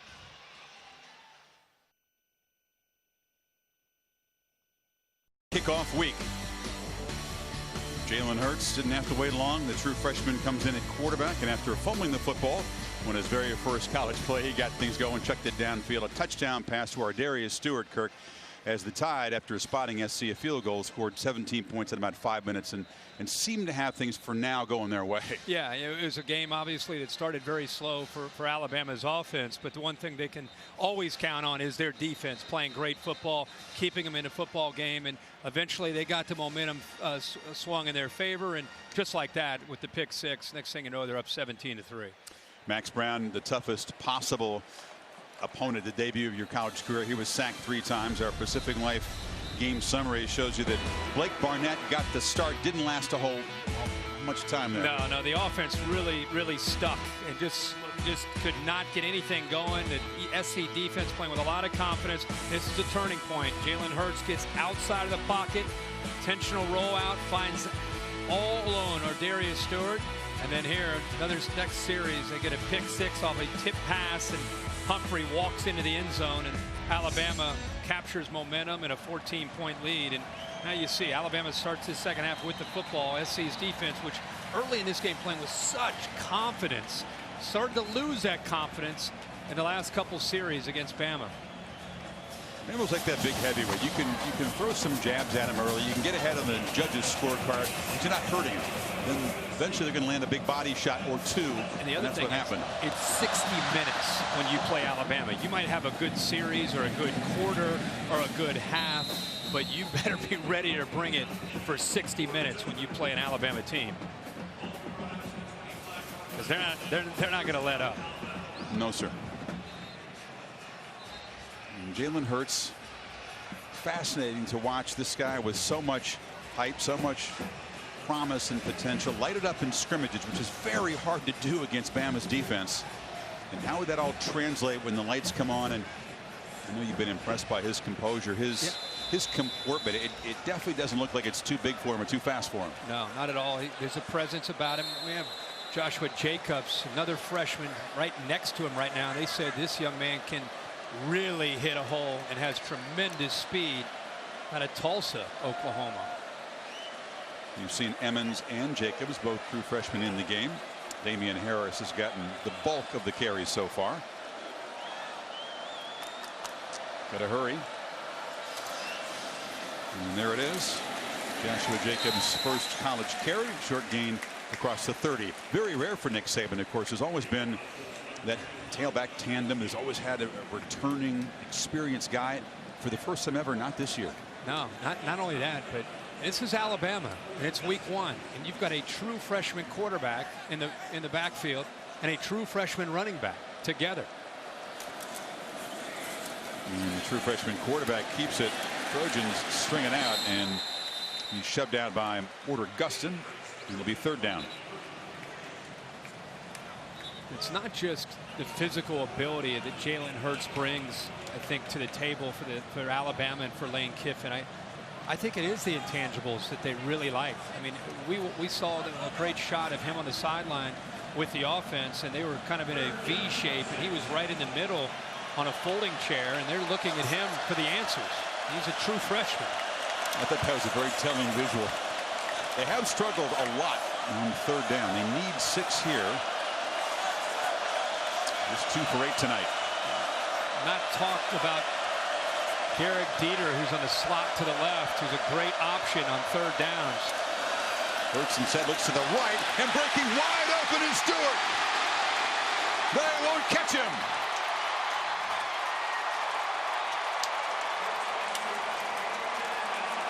Alabama stretches the lead, and old Lane Kiffin against his former school dialed one up. Well, just a mental error from USC where they didn't just blitz a corner, but they blitzed a safety and a corner. Chris Hawkins comes off the edge along with Marshall. 71-yard touchdown as a result of that miscommunication.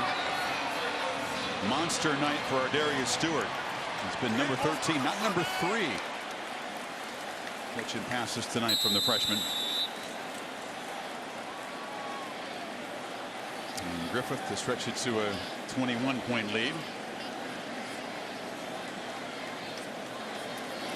The way Bama's defense is playing, it feels like a long way back, even though there's a long way to go. You know, SC's had some ability to blitz and have success, but you know, here's a corner, and he's going to come on a blitz, but Hawkins as a safety, instead of being back, he's going to come up on a blitz. So you just have a receiver all alone walking down the sideline. 2 guys blitz, nobody's back. Mental mistake from an aggressive SC defense that's had success. But what I love is a true freshman recognizes the mistake. Watch his eyes right away. His eyes get out there. He doesn't panic. He doesn't hurry.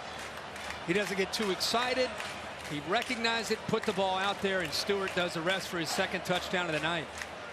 And Stewart says, thank you very much. This one's very easy. Watch Kiffin. You see him there in the left sprinting down the side, not quite as fast as Stewart, but running like a 5 flat 40. That's a good catch.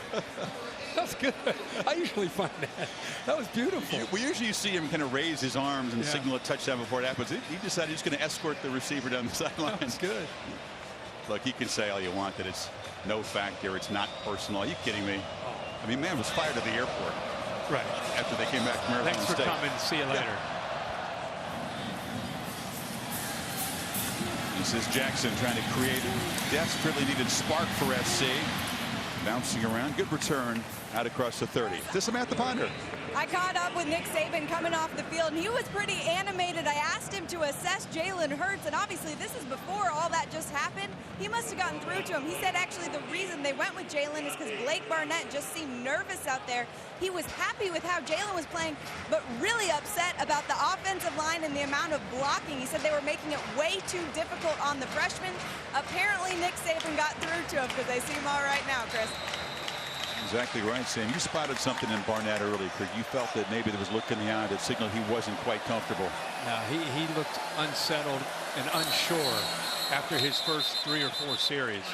That's why it didn't surprise me that they went to Hurts. The problem Prior to the is snap, full start, offense, number 73, 5-yard penalty. It's first down.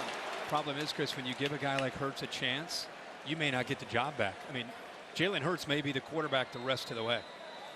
It'd be hard to argue tonight, against that. The rest of the year. Oh, I understand what you're saying. Yeah. Yeah. It'd be hard to argue against it.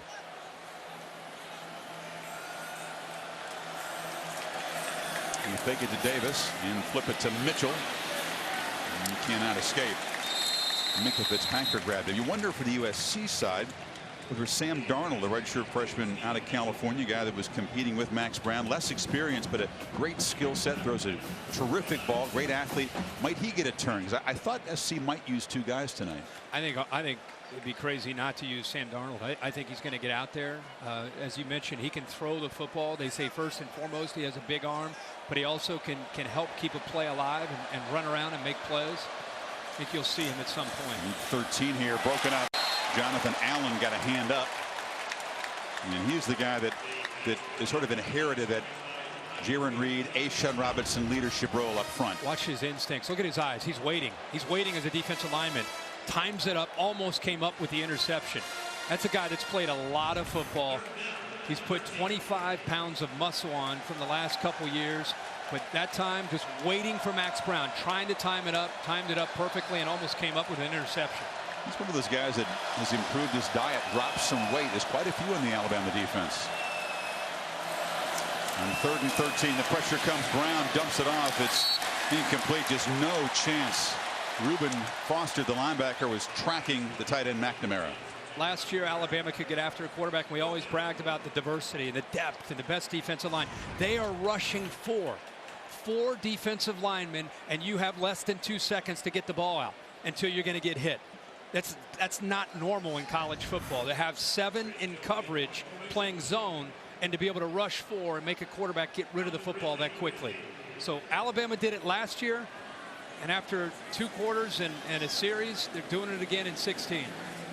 It's Tim Williams who knocked Brown down. Now the punt is, the snap is fumbled, and Tilby, instead of picking it up and booting it, just falls on it. Grabs an abundance of caution there. And Alabama will take over at the 13, and it's getting nightmarish for USC.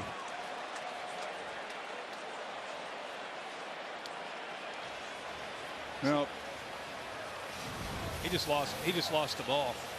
Ball was perfectly snapped. Ball went right through his hands. and John Baxter's a special teams coach who came over from Michigan.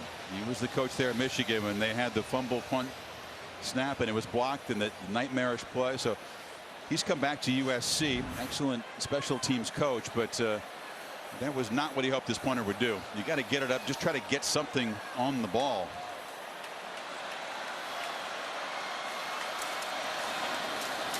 Scarborough, as the Tide try to just about put this out of reach early in the third.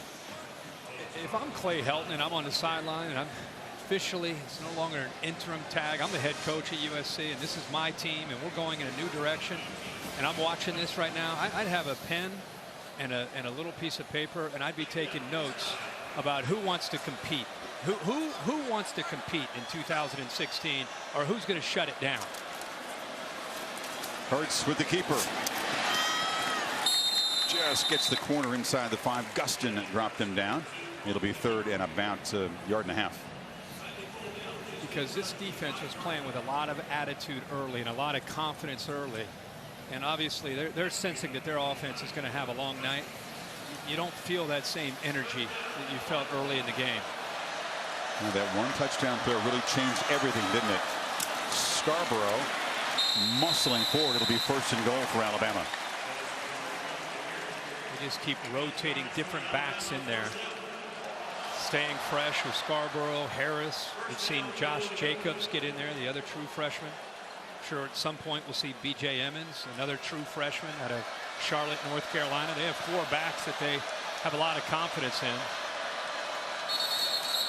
Whistle and a false start by Alabama. That one play, you're so right, changed everything. Stewart's touchdown catch. False start. Offense number 74. 5-yard penalty.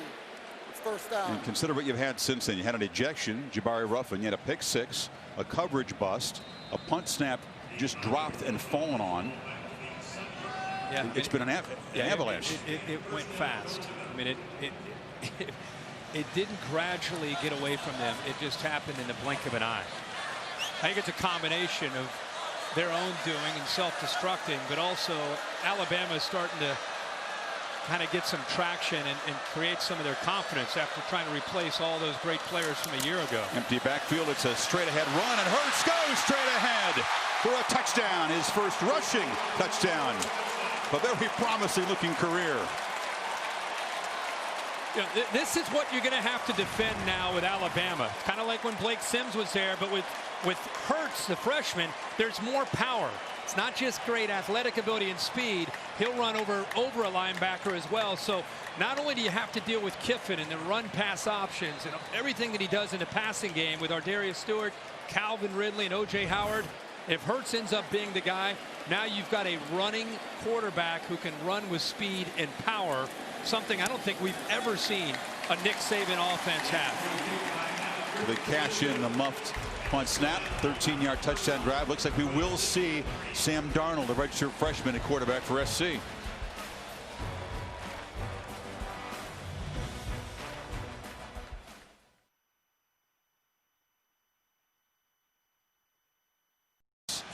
(31-3). SC making it very easy. That last drive was 13 yards. Hurts has thrown for 2, 1 for 1 now.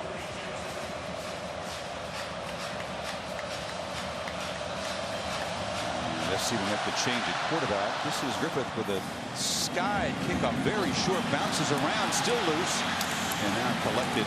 Very short return by Jack Jones. We talked earlier about Bradley Bozeman, the center, how he's going to do replacing Ryan Kelly. Watch him in the middle of your screen, 75. He drives the defensive lineman here, Dorton, all the way into the end zone, and that's really what allowed Hurts to score.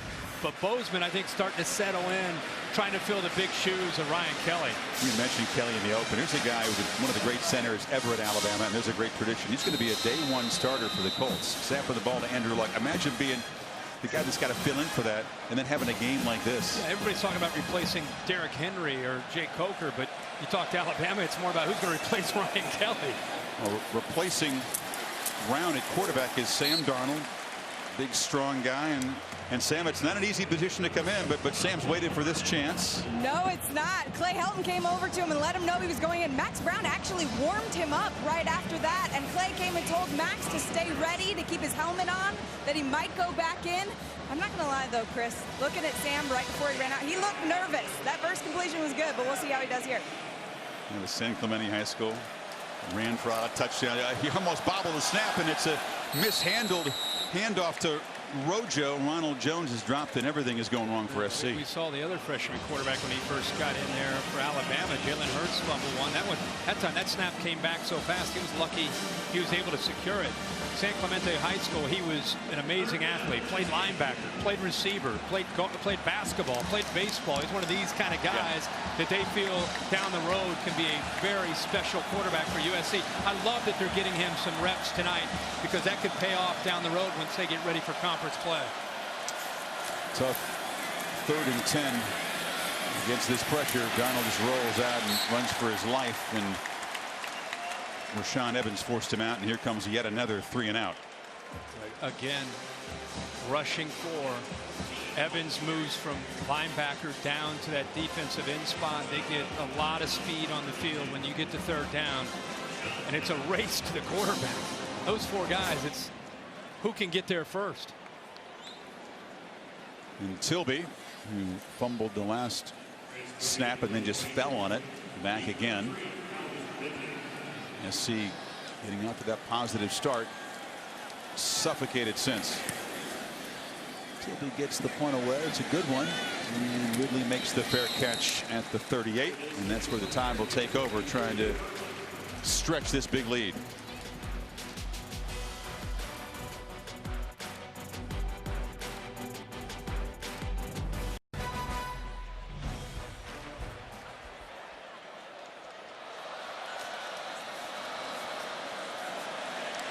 Hurts rolling out, wanted a downfield shot, now just throws it into the bench.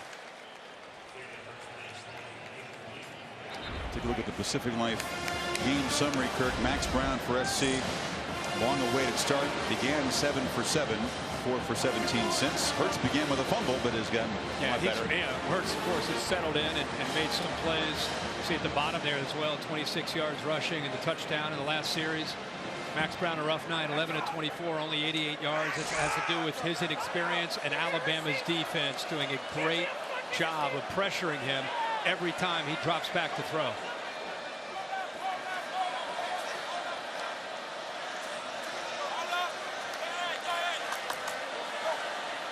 Play clock down at 1. Official came charging in to hold up the snap. Full start. Offense, number 66. 5-yard penalty. It's 2nd down. That'll drive Nick Saban crazy. The last play, there was an error either in the backfield with the quarterback Hurts or the freshman. Remember, they're both true freshmen. Jacobs, one of them went the wrong way. Now they have a penalty like this to push them back. And you know how he is. He coaches harder up 31-3 than he does if it's 27-27. I mean, he's more intense when he's up like this. Guys know to stay out of his way down there when they're up big. This is Joshua Jacobs into heavy traffic as we check back in with Cassidy Hubbard.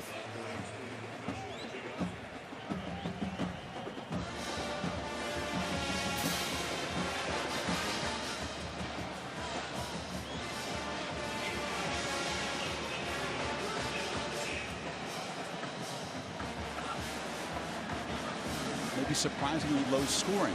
Close eye on that one. Yeah. Saban Kirk, 64 years old. He's a grandpa now. Some around him say he's maybe mellowed just a little bit in the last couple years, from maybe an 11 on the 1 to 10 scale of all ball intensity down to an 8 or so. Hurts tries to get the ball to Stewart, and there is the first interception of his college career. Imam Marshall was right there, not to be fooled again. No, he tried to squeeze this one in. Marshall sank in coverage, and he just forced the football. This is one where he's going to have to learn from it. He actually, I think, predetermined. He locked in here.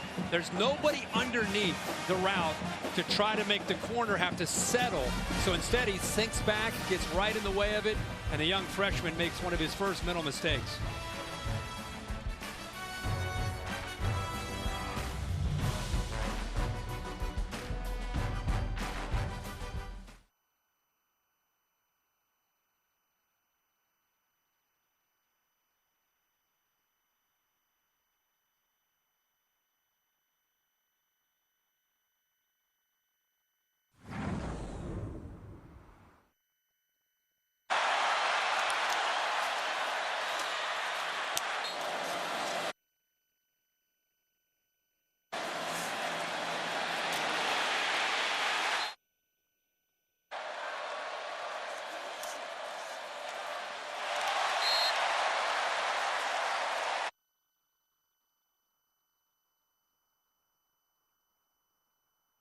Highlights of a busy college football Saturday. U.S. Open tennis still going on, Kurt. Major League Baseball. This one it gets good. NFL roster cuts. Second series for Darnold, who wants to throw downfield and does it so into heavy traffic to Smith-Schuster, who is still being shut out tonight. Lucky not to have that one picked off. It's our all-state good hands play, and if you look at his defensive line with Jonathan Allen and the rest of this defensive line, whether it's been the run or getting after the pass, here Payne, see the extension, the rip, and then the pressure on the quarterback. And Jonathan Allen, I'm telling you, he's going to have a monster year. Could be the best defensive lineman in the country. Goes up, shows the athletic ability, and knocks the ball away. He's played a lot of football, and it pays off for him. Decided to come back. Might have been a first-rounder last year. Decides to come back. Darnold can run, but when you run against this defense, you're going to get hit. Anderson and Hamilton deliver the blows. Yeah, good luck with that. Coach, you sure you want to call that one? All those highlights you showed, that big bad defensive line against Brown, and Darnold's over there waiting for his first college experience ever. Yeah. Everything from this point on will be a lot slower, so that's one thing that's good. The rest of the games that he gets a chance to. He has Stanford in a few weeks. Darnold down the sidelines, delivered to Darius Rogers off his hand. Everything's contested. The pass rush is there. I mean, you got to get the ball out. The corners are so well schooled. There's stride for stride with the SC receivers. That's a neighbor. They picked on him earlier with Rogers. He was right there. A lot better coverage there. They picked on him downfield, but anything kind of underneath or in that mid-range, he's done a good job of defending. Another appearance by Chris Tilby. He's been really busy tonight.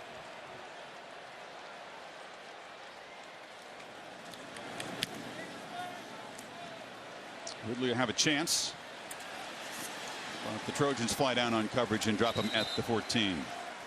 Well, next Saturday morning, College Game Day, built by the Home Depot, heading to Bristol.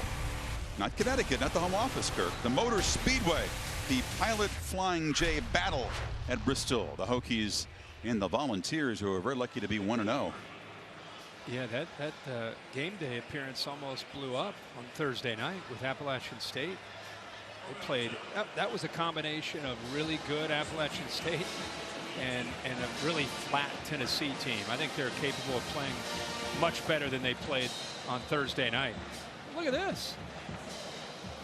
Oh, look, does that say we got this? They're talking about playing Alabama already. Yeah, that's what it says. And do they still think that after watching this ball game?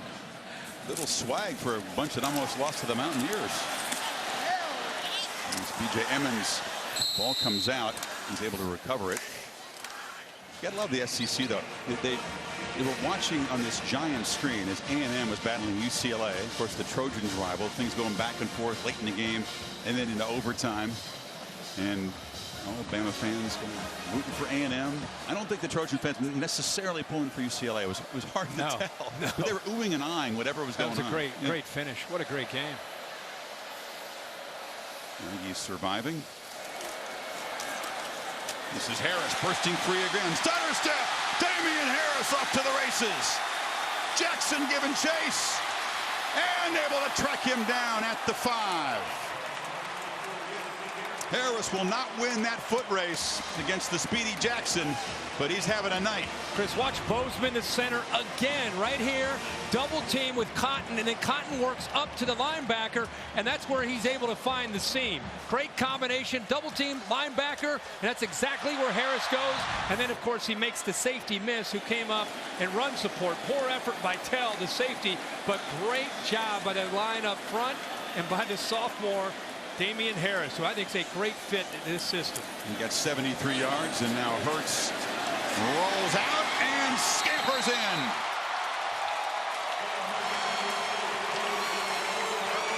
And the beatdown is on. He's got a couple turnovers, a couple touchdown runs, a couple touchdown passes. You know what? In his debut night. For a true freshman, playing in a game like this, in this setting, against a big-time, big name in USC, it's a heck of an opening night for a true freshman quarterback in Jalen Hurts.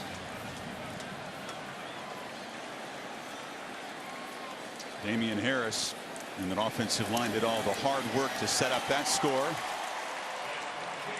And this is beginning to feel a lot like Alabama's last visit to this building. Yeah. When they smacked Michigan State around in the Cotton Bowl. I think the nation, it is that, again, that great run by Harris. And, you know, there was so much talk about Bo Scarborough being the guy because he's so similarly built to Derrick Henry. But I always felt watching him in practice that Harris is more of a Mark Ingram type of back, and his ability to move around left to right and make you miss. It's exactly what he did there to the safety, and I think just killed the will on that SC defense in the very next play. Wasn't very fancy. It's pretty simple. Quarterback sweep. Look at O.J. Howard get a nice block there to set that edge. And there's no other USC defenders to slow down the speed of Jalen Hurts into the end zone. And Lane Kiffin will say it's not about me against SC.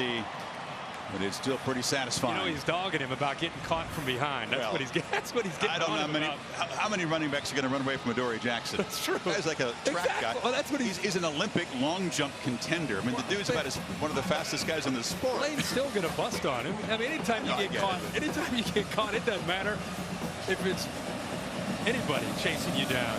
Usain Bolt chasing you down. You're still going to get teased. This is Jackson now as a returner.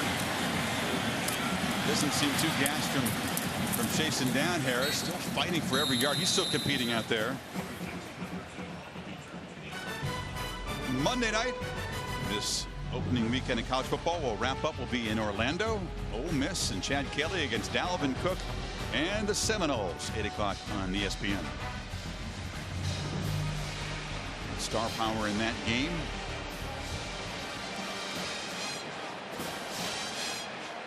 He's so calm looking, isn't he? He's like, this is exactly what he expected to happen in his college debut. Yeah. But I think when you prepare and prepare and prepare and over prepare, things have a way of just slowing down. And that's, again, he's been on that campus since January. SC's gone back to Max Brown at quarterback, and running free is Ronald Jones, and he makes a big gain down inside the Alabama 35. He's the speediest back that SC has. How about that? Ronald Jones himself, a lot like Damian Harris. A nice double team by USC on that play side, and finally get a chance to see Ronald Jones out in the open field. I'm surprised that Alabama was able to catch up to him. He stumbled there a bit, but he's got some speed. And a pump fake now does drop it finally. Juju Smith-Schuster, receiver for SC, with his first catch. And inside the 25, waited a long time for that.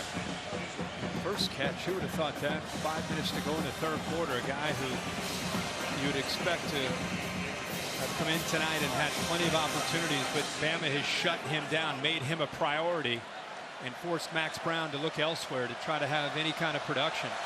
Man who had 89 catches a year ago. High snap. Brown collects it and flips it off to Jones. He cannot escape. Wrestled down on the far side by Hamilton. Shows the collective speed of that Bama secondary, because you're right though, Jones is a sprinter. He's on the 4x100-meter relay team for SC in track. Yeah, I mean, it's not only the secondary, but you're looking right here. Reuben Foster and Sean Dion Hamilton, the linebackers, can really run on this Alabama defense. You go side to side, you better be ready. It's a makeable third down for SC, and they only need 2, and Ware's going to get it. You know, Foster, Hamilton, a number of guys, John Allen up front, lost 10, 15, 20 pounds in some cases to get quicker. I think perhaps the Clemson game, when they were tested so much in the perimeter, it was a little bit of a, I mean, they win the championship, they're still looking for ways to improve and get faster as a defense. And I think they went up against a great quarterback and a great scheme that night. And Ware breaks free and is knocked down inside the 15. It's always great when you can win a championship and still walk away from a season and have motivation to need to get better. I mean, that's very rare where you can stay hungry. I mean, this has been going on in Tuscaloosa. Think about this. In 08, they had a great team. They didn't quite beat Florida and Tebow and get to the championship. In 09, they ended up beating Texas. And from that point on, it's pretty much Bama is either in the championship or a series or two away from the championship. Jones just wrestled down. And that's a hold by Juju Smith-Schuster. This frustrating night continues. We talk about Bama's tradition, Kirk. We're so used to seeing this defense that features 260, 250-pound inside linebackers. Holding. Offense, number 9. 10-yard penalty. Repeat, second down. It's a very different look. Very different look this year. Is. They're more in the 230, 225-pound range. And faster. Yeah, a lot faster. The big knock and question was, when you lose so many great players from last year up front, would they have the depth? I mean, when you look at them on paper, you have Tomlinson, you have Payne, you have Jonathan Allen, Deshaun Hand, Tim Williams is up front, Ryan Anderson. What they've done in situations, Rashaan Evans, who's playing more middle linebacker, he'll go down as a defensive end on third downs, but they don't quite have the depth. But boy, it hasn't shown up tonight. They're not fatigued at all. In the pocket on 2nd and 14, broken up across the middle. Mitchell well covered by Minkah Fitzpatrick. It's tough to beat that guy. Talking about a guy who walked away from a championship game motivated. He was the guy that Hunter Renfrow beat twice for touchdowns, who was a walk-on, a high school option quarterback walk-on, beat one of the best corners in the nation as a freshman coming in, beat him twice. A terrific receiver, though. Oh yeah, But I think he used that as incredible motivation, as if he needed any more. But he used that game to really get him ready for a big year this year. 3rd and 14, Brown harassed again, flips it over the middle and over the head of Smith-Schuster, who was well covered by Ronnie Harrison, and it's 4th down. Bama's got a guy down. Tomlinson. It's Big Dalvin, senior starter. He's being helped over there. Guys up front, still beefy. I mean, they have not gotten lighter. They're still anchored up there by Tomlinson, Payne. Allen's almost 300 pounds. It's their but turn. leaner in the back. Yeah, Chris, as you know from following these guys and being around them, we watched them last year practicing. We love that defensive line. And, you know, last year it was Reed and Robinson and some of the others getting a lot of attention. And Tomlinson and Payne and Hand kind of had to sit there and wait for their time. Well, their time's now. And I think there's a lot of excitement, a lot of fire within them to take advantage of their opportunity this year. Matt Bormeister from 41. And this time the lefty with less drama. Doesn't need a carom shot that rolls across the crossbar. Just knocks it through. And USC trying to make things look slightly more respectable. Well, you come into the season, Kirk, and there's so many questions. The value of the polls very dubious in the early going, and I was a little bit surprised. I think Saban was and Kiffin was that this team gotten so many first place votes. They're looking very much like a team that wants to pick up what they left off last year. No doubt.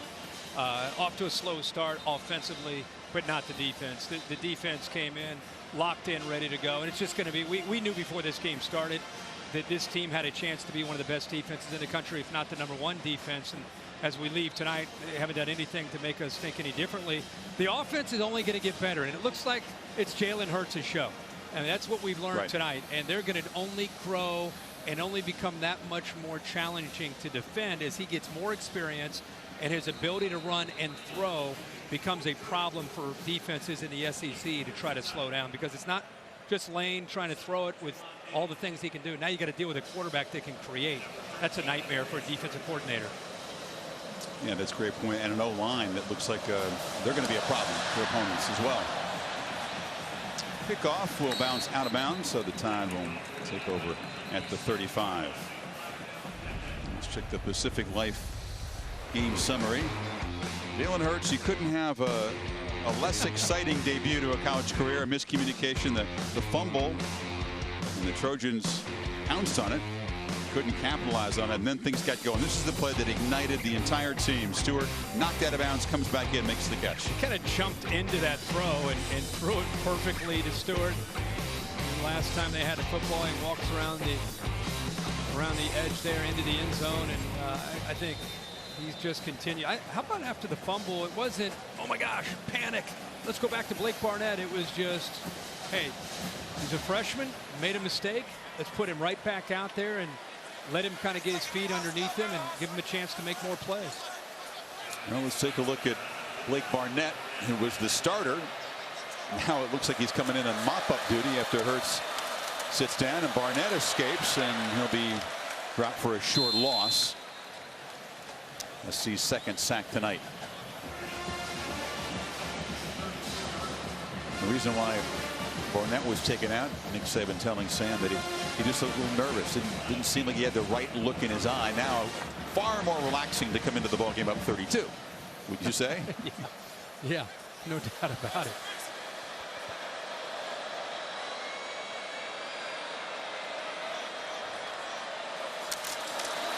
Handed to Scarborough. He methodically picks his way, and the pile gets moved forward out near the marker. It'll be 3rd down and 2. Scarborough, the big physical back. Offensive line, Chris, from the beginning of the game to now, combination of them getting better and more comfortable, communicating better. Scarborough fights right near the 45. That's where the marker is.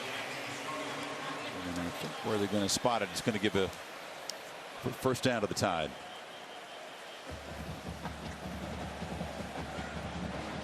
Alabama will have one of those breather games.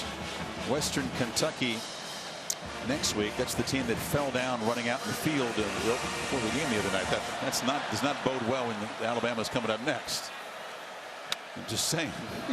And then it's Ole Miss. My point was, I was getting to the Ole Miss game. It was beaten in the last couple of years. Scarborough. This is when it's probably no fun to play defense against Bama. Love this. Did you see him clapping? See, he's talking, he's yelling out there. That says as much about him as anything. He's encouraging guys that are coming on and off the field. Kind of from an intangible standpoint, in a different way. You know how Jameis kind of had that alpha presence even as a freshman? Kind of reminds you a little bit of that, the way players respond to such a young player.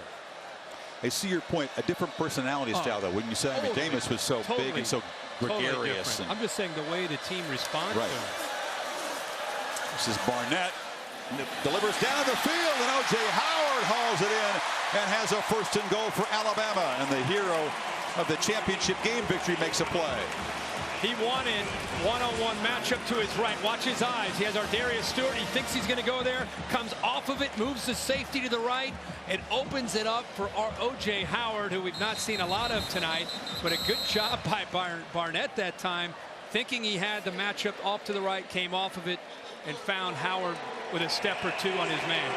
Howard, one of those juniors who came back for his senior year, trying to make another championship run, gains 40 there. Tied at business again at the end of the 3rd quarter. Back after this message and a word from your local ABC station. Jalen Hurts perhaps done for the night. And the starter, Blake Barnett, back in to mop up.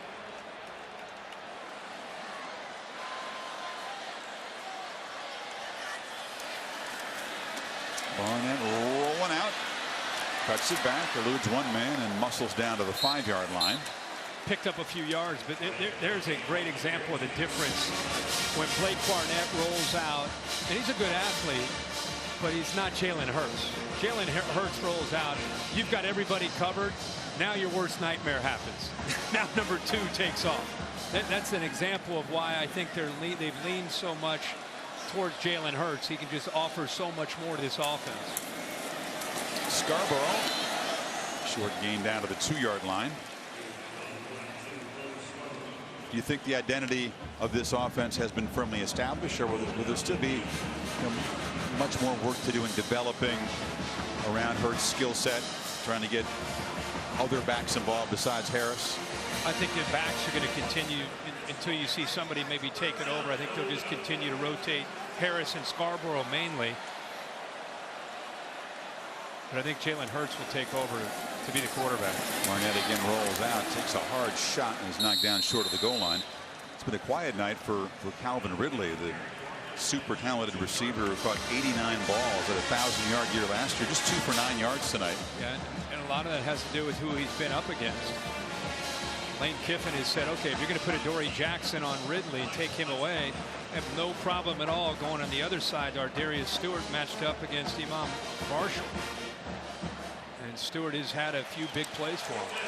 Well, let's bring all the tight ends in the game for Alabama. On 4th down and goal, they're going to go for it. Harris and Scarborough in the backfield. It's Scarborough, and Bo barrels in. Behind a whole lot of beef up front. 3 tight end look. Yeah, that is a great push by that offensive line on the left side. I would include the tight end Howard, who's known as a great receiver, but has improved so much over the years as a blocker.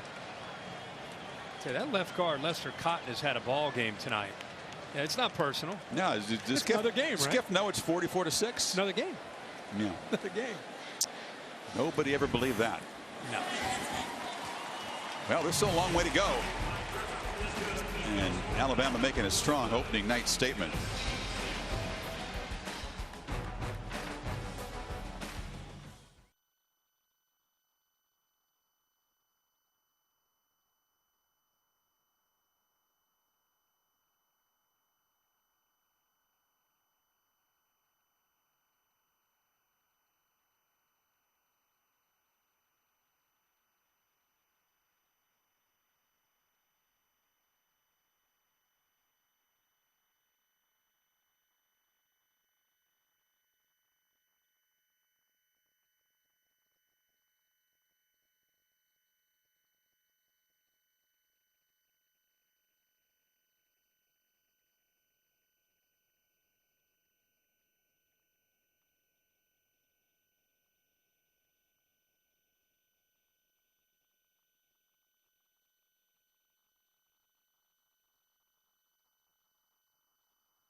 Go, guys. Come on. We got to work today, man. Ain't nobody supposed to be walking here. Come on, you got to burst. Punch in the lockout with some strength. You got to challenge yourself. There you go. That's what I'm talking about.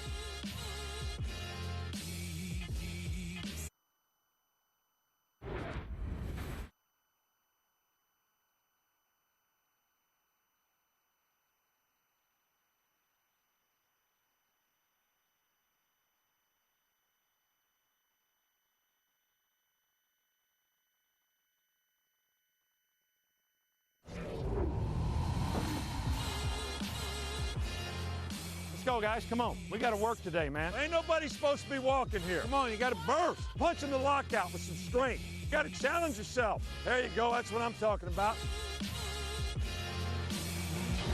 AT&T Inside Access. There were some hot, miserable days down there in Tuscaloosa at the camp. There were a lot of days over 100. Other days where the heat index was over 100. And Saban loved it. Loved all of it. Because he got his guys ready. Absolutely. Wear him out. Look at my man, Scott Cochran. Yeah, that's the strength coach. Yeah, he is the guy responsible for getting the Crimson Tide mentally and physically ready to go. Put him on Dancing with the Stars. He doesn't stop either. It's 60 minutes. I'll have what he's having. Yeah. That's natural, we think. Yeah. He's even more intense at practice. To watch Alabama stretch at a practice is worth the price of admission. He's got to be the highest paid strength coach, right? I mean, you can't understand that he's yelling and they know what's going on. I mean, we were there on Thursday and he's yelling and it's 15 minutes of craziness. I don't. Let's just put it. Yeah, put him. Just put him in the box. He won't stop. It'll be great. We could just not talk for 13 minutes and just watch him. Brown hands it off. Davis dropped for a loss there, and Scotty. I'm telling you, just keep him there. You have to. I'm done. I'm just gonna watch. Jennings, one of the reserve linebackers, getting a rep and making a tackle for loss. No, he has. I guess you want to keep eating. You know him. You got to interpret what he's doing here. Well, he's saying, "Keep feeding me. Keep feeding me." We're only up 45-6. Now he's got an assistant. We may have time to get the assistant in too, Nick.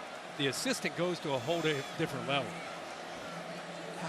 How do you go to a different level than that? Brown, short completion there.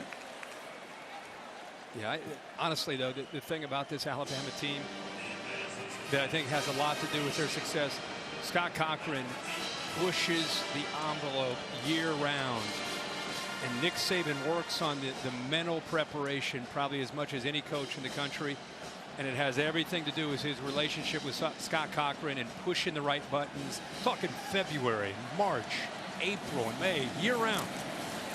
Brown chased on third down into traffic. It's complete underneath. They're tackled immediately for a loss. Now watch it.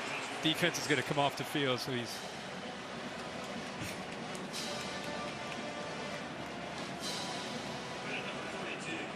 It's Christian Miller he's talking to. That was another great defensive series.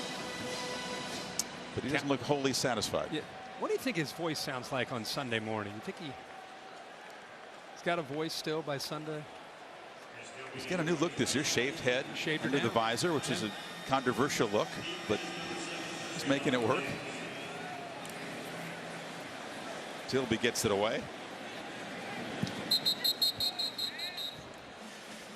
The Scotty Cochran Show will continue after this. Oh, by the way, it's 45-6.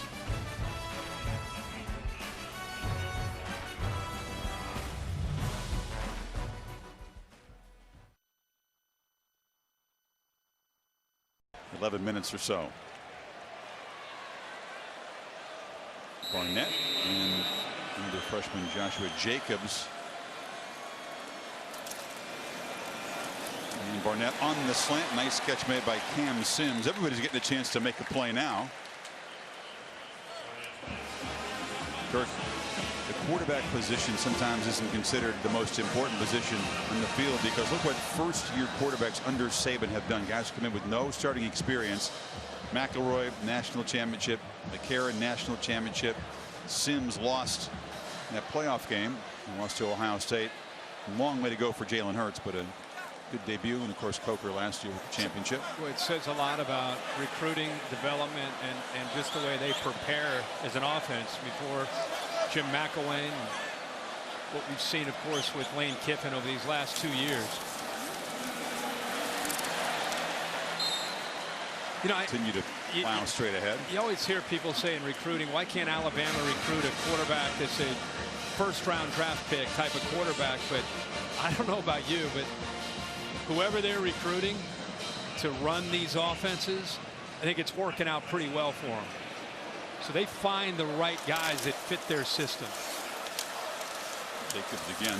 Yeah, whoever started out of these three guys was going to be obviously a first-time starter, but it's interesting, Kirk, that they've gone with the two guys that have zero experience. Cooper Bateman did have the one start last year against Ole Miss, and he had far more game experience than the other guys. It was impossible not to, but instead it's been Bateman for Barnett starting, Hurts coming in, and now Barnett mopping up. We talked about the look in Barnett's eyes early and how he just looked a little unsure, or maybe he didn't have a lot of confidence.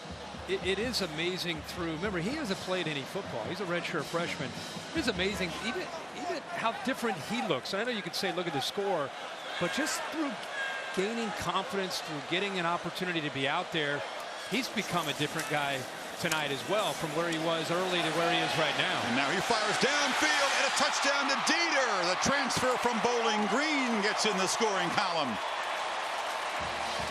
Unleashing all the weapons. 45 yards for the man brought in to replace Richard Mullaney, another transfer who was so productive last year. So, you know, everybody's going to take away that Hurts is the guy, and he probably will be. But I think Blake Barnett, what he experienced early, And to have a chance to circle back and come back in the game, just his body language is different to me from where he was early in this game. And he's now a confident quarterback. You got to cut the guy a little bit of a break. He's never played till tonight in college. And the Tide have hit half 100 plus 2 as this makes you feel good. It was a rough start, but I think you're right. Something he can build on Didn't have to in the break coming stride. season. And there's Mr. Cochran. Sneak attack from behind against the offensive coordinator in the bear hug. The beauty.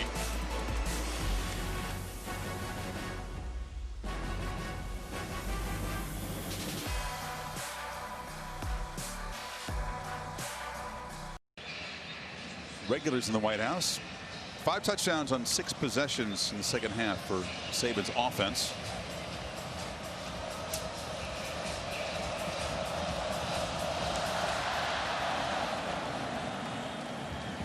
And once again, Griffith's kick too deep to be returned. Kirk in the desert after Saban had won his 4th national championship in 7 years here, his 5th overall, the first, of course, at LSU. Put this graphic up. He jumped ahead of former Trojan great coach Sean McKay and Frank Leahy, and within 1 of Paul Bryant. You wouldn't bet against him equaling that or surpassing it before he's done. No. I mean, he's right now. Look at all the college football, NFL, college. I mean, especially in college, you see himself, Urban Meyer, obviously Bill Belichick with what they do in New England. He's one of the best there is in the business.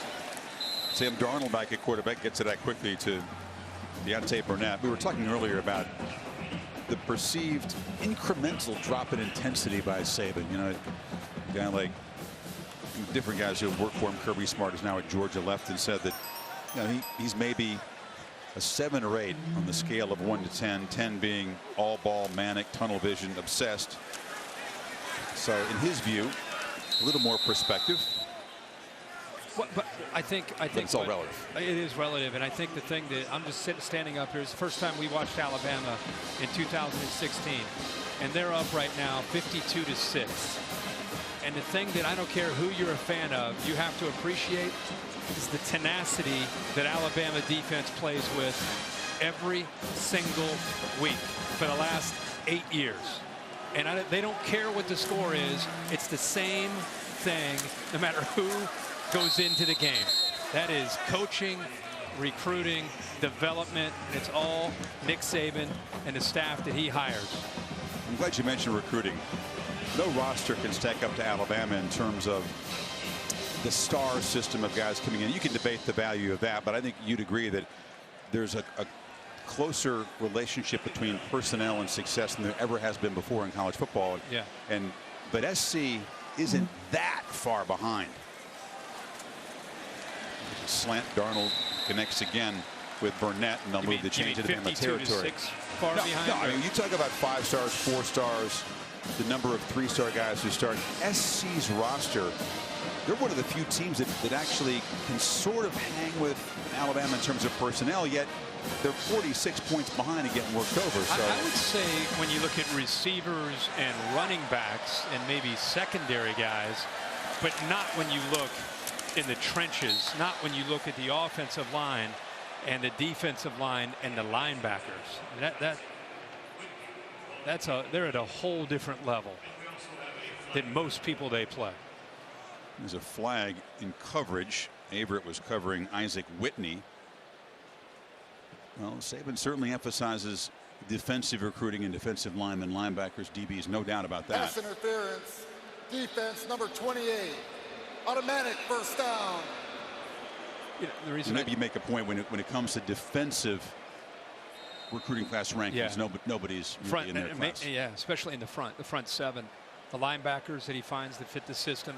But the reason I bring up the consistency is in this day and age with kids who are coming out of high school, complacency can often set in for some programs.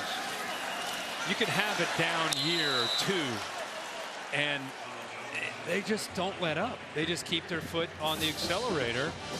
And just when you think, well, you know, all this winning's going to get to them, or they're going to lose their edge, it doesn't happen. Rarely it happens. Yeah, I mean, remember A.J. McCarron brought it up where he talked about, I think it might have been his last year. He said, you know, some things started to happen my senior year. Some complacency started to set in, but you're still talking about teams that are winning championships. Darnold going downfield. Jalen Green, and he's broken up. Levi Wallace, backup, makes the play. Sam. Yeah, Chris, if you're a Bama fan, you hate to hear news like this, but I just watched Cam Sims walk off the field, pads off. He had spent a long time in the athletic trainer's tent. We couldn't figure out what was going on. No official word, but his entire right shoulder was wrapped up, wearing a sling on that right arm. So obviously that's not good news. Oh, that's bad luck, because Sims has been a guy that's been hurt by knee injuries, an ACL, an MCL, a junior. Kirk has waited a long time to make an impact, and that is a piece of bad news. And all that hard work, he'd worked himself up to probably being the fourth wide receiver or in the rotation. Flag down as Darnold loops it downfield for Jones, broken up. Flag was back near the line of scrimmage. Hate to see that.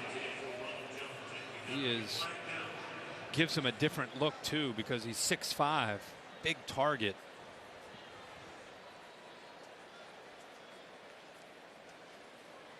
Besides all the other impressive aspects about this opening, Alabama only had 4 penalties tonight for 29 yards. There is no foul for holding on the play. It's 4th down.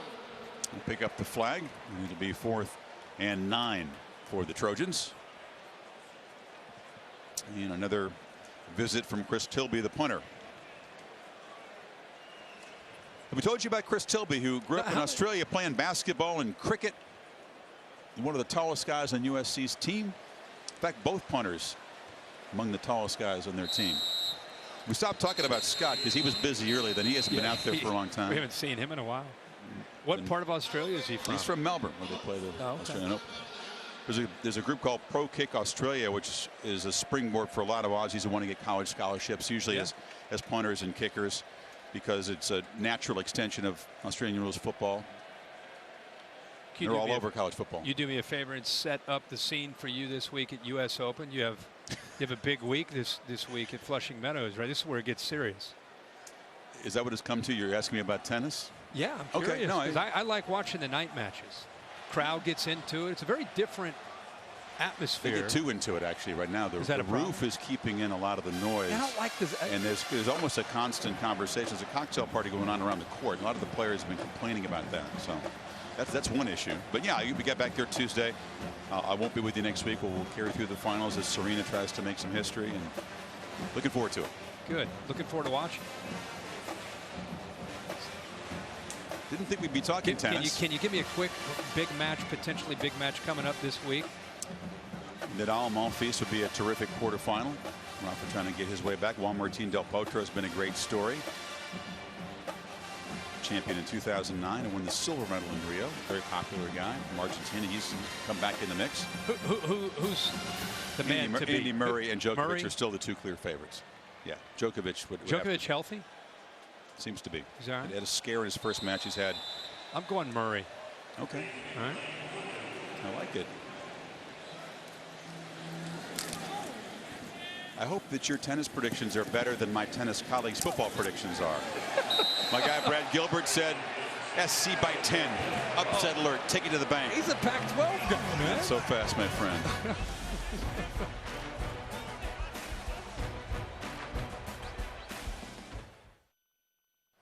Can't wait to watch this one and call it with you. You have Ole Miss, Chad Kelly, a lot of weapons around him, and a lot of good young talent on the Rebs. And Florida State with Dalvin Cook. Should be a lot of athletes on the field on both sides of the football on Monday night. Now, Cooper Bateman gets a turn at quarterback, and they pitch it off to Emmons, so the Tide used a 3rd quarterback tonight. I just want to say, we talked a lot about the defense. The question, I think even Bama fans, how is life going to go on without Kirby Smart, with all the losses of the personnel? I think Jeremy Pruitt got off to a great start tonight, coming back to be on Nick Saban's staff and getting back to calling the defense here for the first time. And just did it. Look, he's not let it. They're up 52-6, and he's still down there teaching. Just really off to a great start against SC, and going to have bigger challenges down the road. But I think the defense is in great hands with Jeremy Pruitt. Emmons, the freshman again from North Carolina, You know, the return of Pruitt, cited by some of the juniors on the defensive side who maybe could have come out as one reason why they decided to come back, stick around. Yeah, and I think his experience of being on Coach Saban's staff earlier as a secondary coach, coming out of the high school ranks, you know, in Hoover High there in the Birmingham area, learning kind of the DNA of that defense, and then leaving and going to Florida State as a coordinator and winning a national championship, and then going up to Athens and Georgia and having some success there. And then when Kirby went and took the job, obviously this job opened up, and they basically switched locations, and now he's here running defense and knows what Coach Saban wants as well as anybody. Hammonds forward, and Bateman gets a turn. This is ultra mop-up duty for the guy who had the only previous start among these quarterbacks. The loss against Ole Miss last year. Obviously, you know, hugely disappointing for him coming into the season with the experience edge, but beaten out and now third team, just trying to make the most of his opportunities here. Yeah, and you gotta stay mentally sharp, just because you never know what's going to happen. I mean, right now he's obviously on the outside looking in, but you get an injury, all of a sudden you're a play away. So it's important for him to keep a positive outlook, even though he's very disappointed with probably where he stands right now. I think a lot of fans, as they turn this game on tonight, a lot of people that I know, I live in Nashville, a lot of people I know that are Alabama fans, they thought that Cooper Bateman, because of the experience last year, was probably going to be the starter tonight. And you tune into the game and you're watching Blake Barnett get the start, and then the true freshman Jalen Hurts take over, and here we are 2 or 3 hours later, and this is college football, the opening weekend. What you might have thought and what's reality is very different.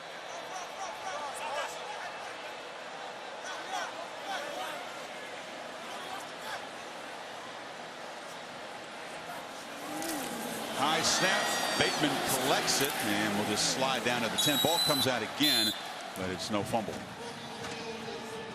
Not easy when you come in and everybody's focus is kind of lost. You got some backups up there.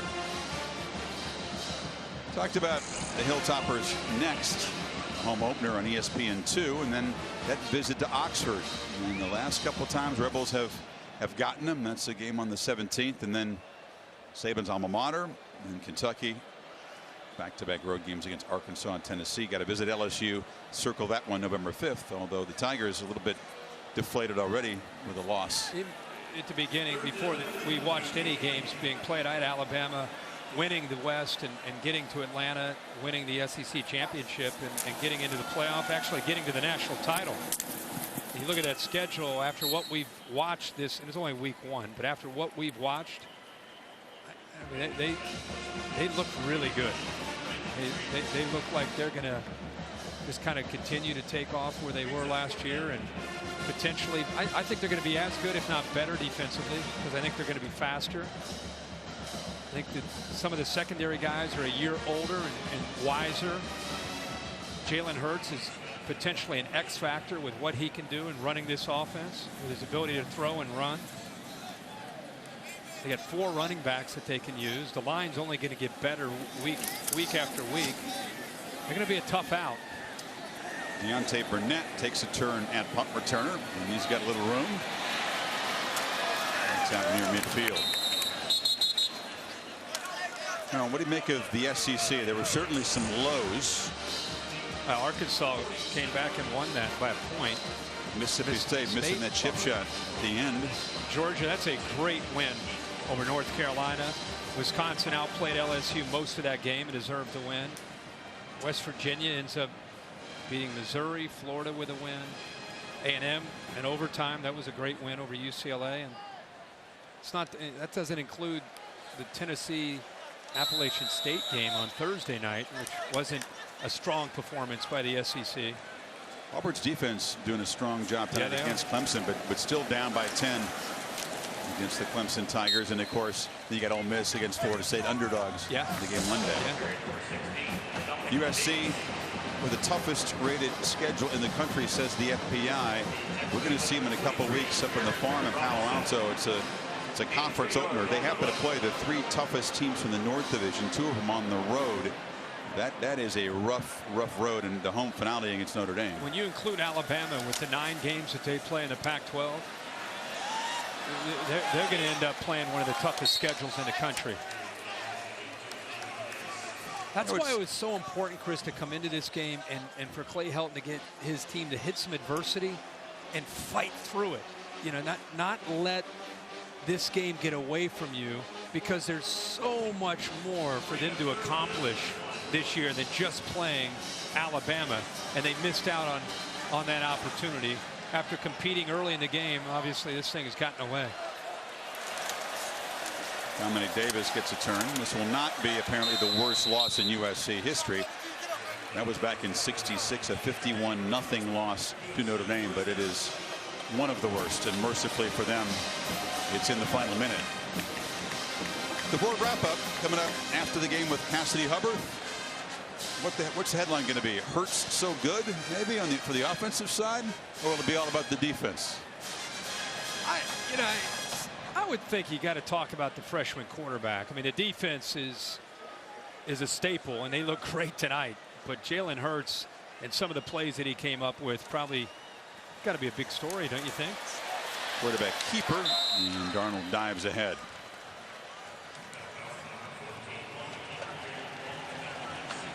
USC struck first, and then the SEC in Alabama punched back in a big way. Saban will still have work to do. He'll tell you that lots of improvement is needed, but Jalen Hurts, in his debut, the true freshman spectacular, and Lane Kiffin, calling plays against his former school, enjoyed just about every minute of this. 52-6 final in Arlington.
Big debut for Jalen Hurts. Tide defense holding the Trojans to just 194 yards. Let's get Saban's reaction. Down with Samantha. Coach, a big night for your freshman quarterback that didn't even start the game. So do you think Jalen did enough tonight to earn that role, to be the guy for you? You know, he did a nice job tonight. I'm not sure we don't have a couple guys that can play quarterback. And I said whatever the decision we made tonight was for now. So it's for now. It was for now. We started another guy. He came in and played well. You know, if we can build with that, then we'll do that. But I think the focus for our team, our quarterbacks, and everybody else needs to be on improvement. I thought we played sloppy at times. We made a lot of big plays, but we got to be more consistent in our execution, especially on offense. So we got a lot of work to do. Where on offense? I know at halftime you talked to me about blocking. Is that the main concern offensively, or where do you see the need? We didn't get started very well. We couldn't run the ball. We didn't control the line of scrimmage in the beginning of the game. We had 1 first down in the first quarter. So, you know, I know it looks like 52-6. Everybody's happy. I'm happy we won the game. I think Southern Cal has a good team, but I also think we got a lot of work to do. Bama fans are happy to hear that, Coach. Congratulations. You can enjoy it a little bit, though. Yeah, we knew he'd be a tough grader. All right, Kirk, they had 12 yards given up after the first quarter. Yes, they got off to a slow start. Ended up running for 242, throwing for 223. They're sloppy tonight. They got a lot of work to do. They got to clean some things up. They won 52-6, but all in reality, first game, they were slow out of the gate. They were trying to kind of find themselves, trying to figure out if Blake Barnett was going to be the guy or if they're going to have to go to Jalen Hurts. They finally went to Hurts, and they took advantage of some opportunities. The game flipped. And just like that, it went from being a close game and SC playing with some passion to Alabama taking control of the game up 17-3. And really, that was it. The reason why Saban is guarded is this one game. We're not really sure what SC is going to be. This was a team that lost 6 games a year ago. They had high hopes, but this may not look well. He's going to downplay the same course in a month or two. And he's got Ole Miss in 2 weeks, Yeah. a team that he's lost to 2 straight years. So that's the laser focus right now. Alabama a little slow out of the gates, and then they began throwing haymakers, and it was pretty much all over very, very early in the third quarter. So the Tide make an opening statement. Preseason #1 looking very much like a #1 ranked team. Tonight's game here was produced by Bill Manell, directed by Derek Mobley. We thank our dedicated SNF crew here. Next Saturday, Reese Stables will join Kirk in the booth on ABC. Saturday Night Football will be at the Bristol Motor Speedway as Virginia Tech takes on Tennessee. That's a wrap for now, but the Ford wrap-up show is coming up next. So let's go to Cassidy Hubbarth right now for that.